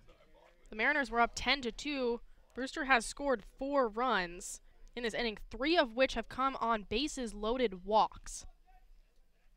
As Julian Infante digs in, the count, also Timmy Heron left this game in the middle of a count, so Rodliff walks in with a 2-0 count already to Julian Infante. And it's a win-win. If it's a walk, it's Dana's. If it's a hit, it's Dana's. And if it's an out, it's his. The 2-0. This one, a pitch that misses upstairs to make the count 3-0. Marty Costas at first, Christian Molfetta at second, and Mickey Gasper at third as his next pitch is in for a strike. The Brewster Whitecaps dugout and fans don't quite like that call, though the count is 3-1 to Julian Infante. Well, this has been such a strange game because the way that the Whitecaps are probably approaching this has gone from must-win game to behind a lot, let's give some guys some playing time, and now back to must-win game where they're barking over a strike call. Here comes the 3-1. This one misses, and for the 4th time in this inning, the Brewster Whitecaps have scored via the RBI walk. We cannot make this up. You see new things every day in baseball. The score is now 10-7. There's not a lot you can say except for this is a very important hitter now with the Whitecaps sending their 10th batter to the plate in this frame, and Connor Smith. I mean, it's been such a strange inning, but you have to stay focused if you're Brewster and if you're the hurler Rodliff. First pitch is a strike, so Rodliff goes ahead in the count 0-1 to Connor Smith, who already batted this inning, and no surprise, he walked. A swing and a miss from Smith moves the count to 0-2. Again, there's just 1 out in this bottom of the 7th inning. The score is 10-7. Brewster trying to make quite the comeback. They were down 10-2 before this 7th inning. Here comes the pitch. This one misses upstairs to move the count to 1-2. Smith also came home off a single from Zach Cahagan, so Connor Smith, one of the only ones to come home the traditional way, so to speak. Here comes the 1-2. A swing and a miss from Connor Smith, and that is a strikeout. So 2 outs now in this bottom of the 7th inning as Connor Smith strolls back into the dugout, and Darius Hill comes up to bat for the 2nd time. Darius Hill had the first out of this inning. He grounded out. I know this has been such a strange inning, but now in a 3-run game with the bases loaded, it's a must-hit opportunity here for Hill. First pitch to Hill, misses up. 4-1, counts now 1-0 on Darius Hill. Again, bases still loaded. Julian Infante now at first, Marty Costas at second, Christian Molfetta at third as Darius Hill chops one to the shortstop India, who makes the throw to first, and that will do it in a pretty crazy bottom of the 7th inning for the Brewster Whitecaps. They get just 3 hits in this inning, yet bring home 5 runners. They'll leave 3 on. The score is Harwich 10, Brewster 7 after 7 innings of play. Stick with us. You're listening and watching to Brewster Whitecaps Baseball on Lower Cape TV, Channel 99, and streaming live on YouTube.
Welcome back to Stony Brook Field, where the Brewster Whitecaps just came off a 5-run inning to try to sneak their way back into this game. They're down 10-7 on the Harwich Mariners, as Max Burt is up to bat for Harwich. I love that phrasing, Morris. Sneak their way back into the game. I think that's a perfect way to sum up that inning. The Whitecaps not really with any hard contact, but it's a 3-run game now. Beck still on the mound for Brewster. First pitch from him is fouled. I always forget there's fencing there, as I totally just flinched like it was going to hit me, but there is fencing, but that one came directly at us, and we might not have made it if there wasn't fencing there. But the count is now 0-1 to Matthew Beck. From Matthew Beck to Max Burt. Next pitch misses upstairs to move the count to 1-1. Burt walked in the second inning, then popped up to Kyle Datris at third, who is now replaced by Zach Hagan for the Whitecaps. As this next pitch is hidden and will be caught by Marty Costas in center. Marty didn't have to move very far to make that grab. Yeah, just played that one on a hop, dropped right in front of him out there in center field. A good piece of hitting there for Max Burt to get the leadoff runner on. It just popped right into Marty Costas' glove. I guess I didn't see that part, but runner on first. We got a tall righty on the mound. 6'8", to be exact. And completely blocking our view as this next pitch from Beck is a strike. The count is now 0-1 to Andrew Moritz. Runner on first, Max Burt. Harwich trying to extend their lead once again. Again, they were up 10-2 going into the bottom of the 7th inning, as this next pitch is fouled into the netting behind him by Moritz. Counts now 0-2. Moritz has 3 RBIs today. A double in the second and a single that brought home 2 in the 5th inning. And he walked in his 3rd at-bat in the 6th. 4th at-bat. And he'll rope one up the 3rd base line, finds the gap between Smith and Gahagan, and that's another base hit for this Harwich Mariners team. So back-to-back singles lead to runners on first and second with no outs for Matthew Beck. Want to let you know that the defensive changes took place just as we thought they would. Gasper's now moving from first base to catching, and Infante is the first baseman for Brewster, and their bench in terms of position players is spent. And Jamie Shevchuk is waltzing out to the mound, and there will be a pitching change for this Brewster Whitecaps squad. When we come back, we'll tell you just who that is. Stick with us. You're watching Brewster Whitecaps baseball on Lower Cape TV, Channel 99, and streaming live on YouTube.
Well, it's going to be Stephen Jones replacing Matthew Beck on the mound for the Brewster Whitecaps. Jones, we saw him pitch yesterday against Orleans, pitched a scoreless inning for Brewster. Just arrived to this Brewster Whitecaps squad out of Samford. And he will face Duplantis, the leadoff hitter for Harwich Mariners, to start out his time on the mound today. Want to remind you that Cape Cod Healthcare is the leading provider of healthcare services for residents and visitors of Cape Cod, with 2 acute care hospitals and more than 450 physicians. For more information, visit capecodhealth.org. First pitch from Jones. That's in for a strike. Mickey Gasper jumped out of his crouch and stared down the runner on first, Andrew Moritz. Count now 0-1 to center fielder for the Mariners today. Here comes 0-1. This one fouled out behind him. Counts now 0-2. Brewster looking to have what would be the biggest comeback of this season for sure. As they were down 10-2, now the score is 10-7. Harwich still on top. Here comes the pitch, that one in the dirt. Gasper able to block it though, and count moves to 1-2.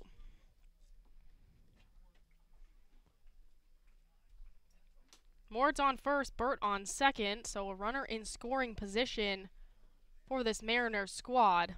A high-scoring affair between both teams. Here comes the 1-2. This one popped high into center. It's Marty Costas moving back. He makes the grab and stares down the runner at second, so no movement from either runner on that pop fly. Let me ask you, Maura. We've seen 17 runs come across the plate in this ball game. How many hard hits have we seen? We've seen 2 homers, and we saw a couple hard hits from the Mariners later on in the game, but for sure when they scored their first runs, those were not hard hits, just little bloopers that dropped in, and then the Whitecaps just walking everybody home in the last inning.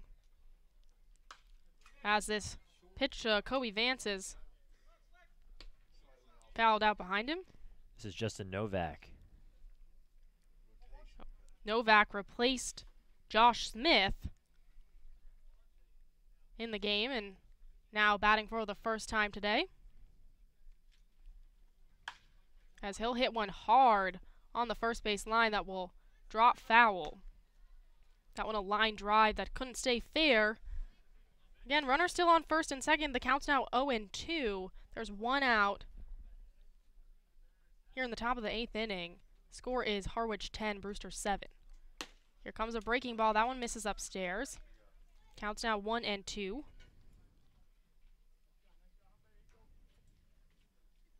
Novak now playing third base for this Mariners squad. Here comes the 1-2. This one fouled hard behind him into the bleachers. Staying alive in this count.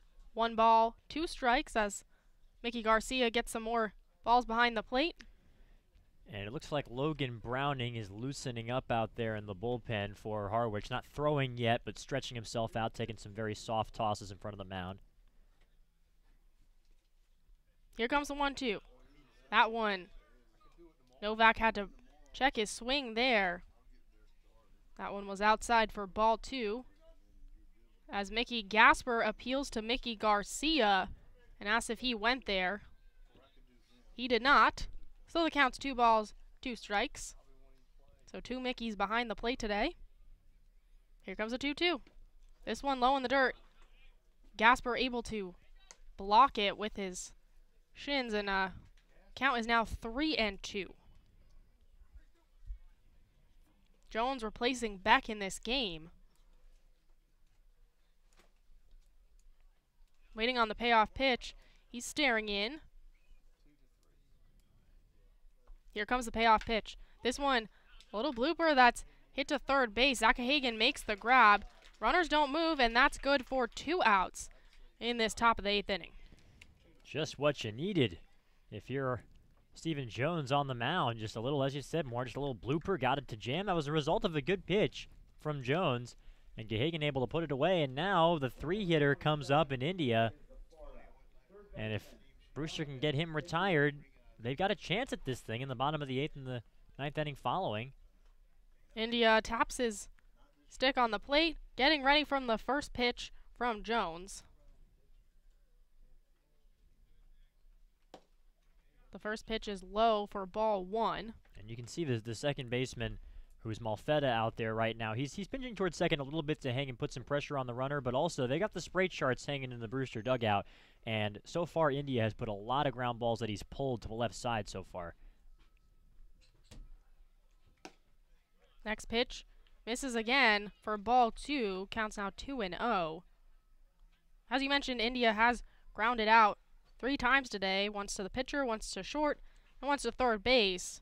But in his last at-bat in the 7th inning, he did have a big double, and then eventually came home as he'll pop this one high. The infield's moving in. Zach Hagan calling everybody off, and he'll make the grab to end this inning, so nobody scores for the Harwich Mariners. They leave 2 on and get 2 hits in this top of the 8th inning. The score is still Harwich on top of Brewster 10-7. Stick with us. You're watching Brewster Whitecaps baseball on Lower Cape TV, channel 99, and streaming live on YouTube.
Welcome back to Brewster, Massachusetts, where Zach Hagan is set to bat to lead off this bottom of the 8th inning for Brewster. It's Gahagan, Curry, and Foyle all due up for the Whitecaps. Here comes the first pitch. This one misses outside for ball 1.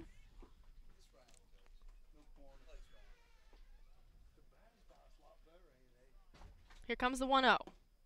This one in for a strike. 1 ball and 1 strike to Zach Hagan.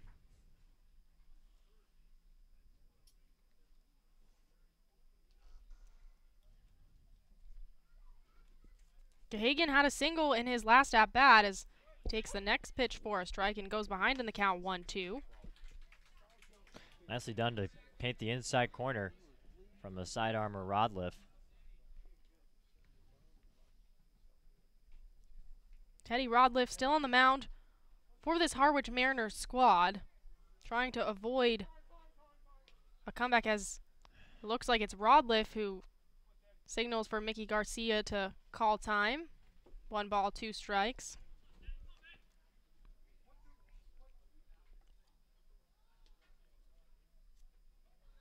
Here comes the 1-2. That one can't find the strike zone, so the count moves to 2-2.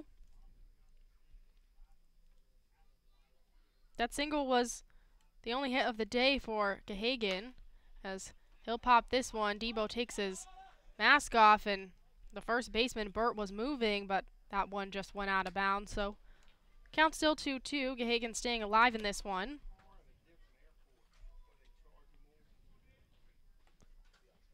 And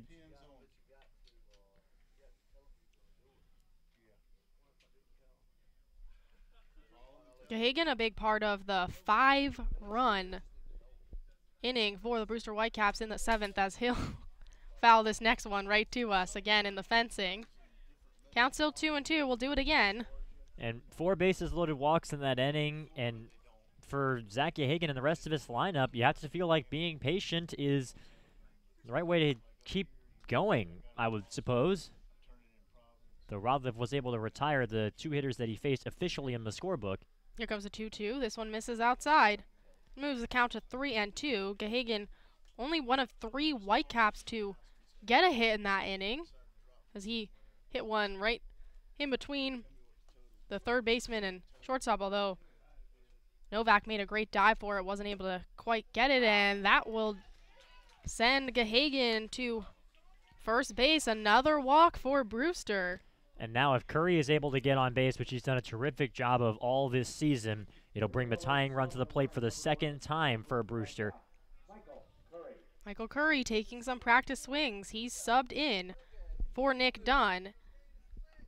And he also hit a single. This one a hard hit single to right field. First pitch looks like it hit him. Michael Curry turned on that one and got him just in the arm. So Michael Curry getting on in any way possible, and he's hit by a pitch. So 2 runners on now for the Brewster Whitecaps, and this is indeed the tying run at the plate, Devin Foyle. Yeah, he said it, Maura, just getting any way he can, able to get on base with the hit by pitch. Now here comes Foyle. Obviously, Jamie Shevchik, he's played all his cards. He can't sub anybody in, but Foyle does not have a ton of power to him. No homers on the Cape this year. First pitch to Foyle. That one misses outside. He did have 1 home run for the Jayhawks this past spring, did Devin Foyle. Foyle walked in his first at-bat today as he subbed in for Chandler Taylor. Here comes the pitch. This one misses. Counts now 2-0. And I know we got a side-arming lefty on the mound right now, but boy, that substitution to bring Foyle in for Chandler Taylor, you wonder if there's maybe a twinge. I mean, hindsight is 20/20, of course. But a power hitter would be welcome in this spot for Brewster. That being said, Gasper, who's got plenty of pop himself, is standing on deck. And barring a triple play, is going to hit in this inning. Novak, the third baseman, had a quick conversation with Rodliff before this next pitch, the 2-0. That one finds a strike zone, moves the count to 2-1 to Devin Foyle. Again, runners on first and second. It's Michael Curry on first, who got on because he was hit by a pitch, and then Zach Hagen worked a walk to start this inning out. There is nobody out here in the bottom of the 8th inning. And that next pitch will hit Devin Foyle. That one looks like it got him right in the stomach. Devin Foyle shakes it off, jogs to first, and the bases are loaded for Mickey Gasper. Folks, this has been one of the stranger. I mean, they say every time you come to the ballpark, you see something you've never seen before. Well, we've had that many times over in this ball game, and now Mickey Gasper had probably the by far the most conventional run-scoring play that we've seen from a Whitecap today. Just a big old 2-run homer in the 3rd inning. Just the man you would want up with the bases loaded, down by 3 here in the 8th. Unbelievable. Rodliff staring in. Here comes the pitch. This one misses below the knees to Mickey Gasper. And if you're Gasper, you just have to be your regular patient self and just wait for your pitch. And if you walk with the bases loaded, you'll take it. Next pitch paints the corner for strike number 1 to Gasper. Gasper having a great day for himself. He has a walk, a 2-run homer. He did ground out to first in the 5th, but then an RBI single in the 7th. So Mickey Gasper really showing up today as this next pitch from Rodliff misses again. Down low, counts now 2-1. Logan Browning is throwing in earnest now for Harwich in their pen. And you can notice the outfield is playing way back. They know Mickey Gasper can hit the ball. Here comes a 2-1. This one misses upstairs. Counts now 3-1. Yeah, the last thing they need is a bases clearing double. I like the decision to push him back to the fences here. With Foyle on first base, he's got plenty of speed, and he is the tying run. Staring in, the 3-1. That one paints the corner and moves the count full. Again, there's no outs. Brewster down 3 runs with the bases loaded to Mickey Gasper here in the bottom of the 8th inning. Here comes the pitch. This one, a chopper that will just bounce foul. That one on the third base line just could not stay fair, so Mickey Gasper will do it again. Zach Hagan was on his way home, but he'll retreat back to third base, as will all the runners retreat back. Devin Foyle will go back to first, and Curry will stroll back to second. Staring in is Rodliff. Here comes a 3-2. A swing and a miss from Mickey Gasper. So a big strikeout there from Rodliff to get the power hitter in this Whitecaps lineup to swing at a pitch, and that will just be one out, though, with the bases still loaded for Christian Molfetta. And not just any pitch. That was a pitch that was out of the strike zone. Christian Molfetta now up to bat for Brewster, as there's a conversation going on the mound for this Harwich team, and it looks like there will be a pitching change once again for the Mariners. So we'll take a quick break. Stick with us. You're watching Brewster Whitecaps baseball on Lower Cape TV, channel 99, and streaming live on YouTube.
Welcome back. Another pitching change for this Harwich Mariners squad. It's going to be Logan Browning, who comes in to replace Rodliff.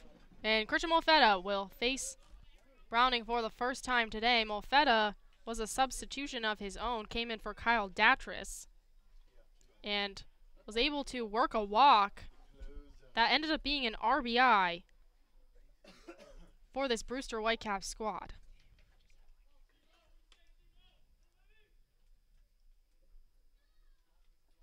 First pitch, Molfetta line hits, and that one a pop fly that will get caught by Vierling, but a sacrifice fly as Zach Hagan able to come in on that one. So 2 RBIs on the day for Christian Molfetta. Zach Hagan able to score and make this a 10-8 game.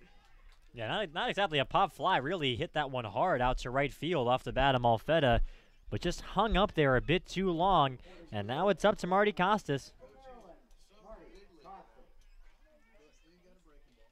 So runners on first and second. Brewster down 2. Marty Costas has the chance to drive in another run here as Brewster tries to rally. And Costas will hit one high. This one is going deep, and that one is out of here. Marty Costas makes this an 11-10 Brewster game. Marty Costas, the second that left his bat, he knew it was gone, and so did the Brewster dugout as everybody comes out to celebrate. Marty Costas just put Brewster up 11-10. This is the most unthinkable comeback that I've ever seen in person. Brewster waved the white flag in the 6th inning of this game. They did a platoon swap. They score 5 runs in the 7th on 4 bases loaded walks. And now Marty Costas, who has been captain clutch for the Brewster Whitecaps this season here at Stony Brook Field, completes an unthinkable comeback here. When Jamie Shevchik made that platoon switch, as you said, he was waving the white flag, and probably when we talked to him after the game, he's going to say he did it on purpose. He knew that these guys were going to hit for him, and Marty Costas, he always comes in clutch. He does have a walk-off to his name this year, and now just made this an 11-10 game as Julian Infante comes up to bat with 2 outs and nobody on. First pitch is fouled straight back into the netting behind him. Moves the count to 1-1.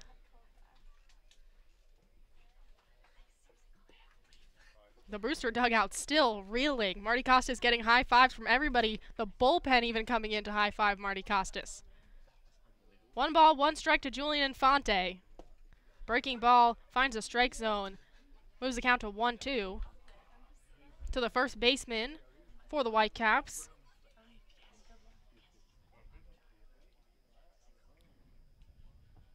Infante came in for Justin Coons as he'll swing at the next pitch and chop it foul right behind him next to the bat boys for Brewster today.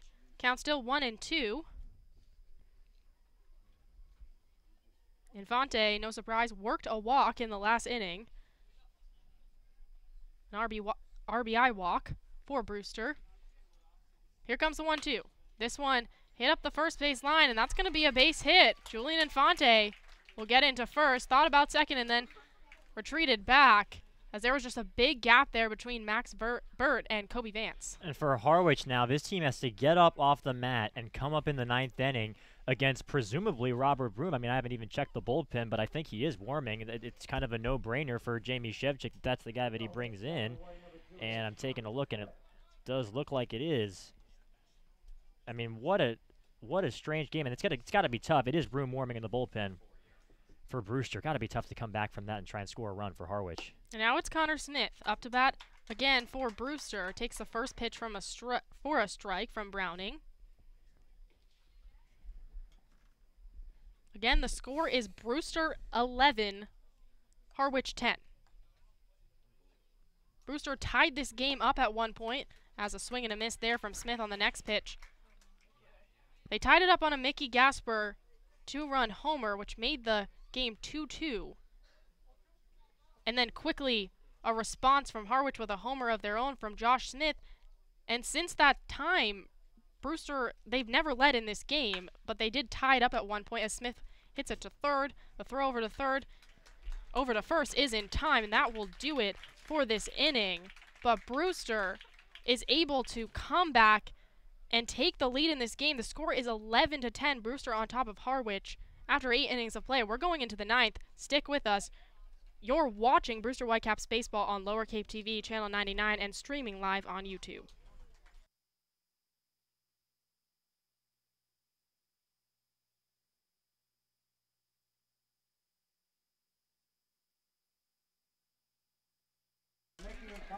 Welcome back to Stony Brook Field, where it is now a Brewster win. Looks like this game is going to be called due to darkness. That's what we're thinking. Jamie Shevchik and the Brewster team getting ready to high-five this Harwich squad in what was just an incredible comeback by the Brewster Whitecaps. This is why you love baseball.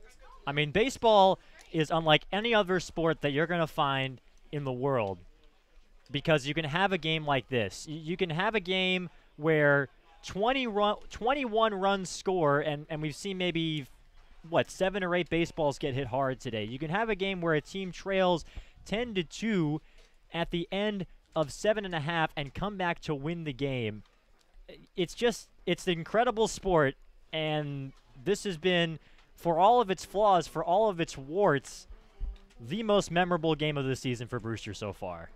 21 runs scored in this game. Brewster takes it 11-10 in a rally for really the season. This a must-win game called by Jamie Shevchik, and Brewster goes into a day off with a win. Stick with us. The Whitecaps post-game show coming on after this. We'll have a player of the game, which we got to believe is Marty Costas, right? And Jamie Shevchik, as always. Stick with us. You're watching Brewster Baseball on Lower Cape TV, Channel 99, and streaming live on YouTube.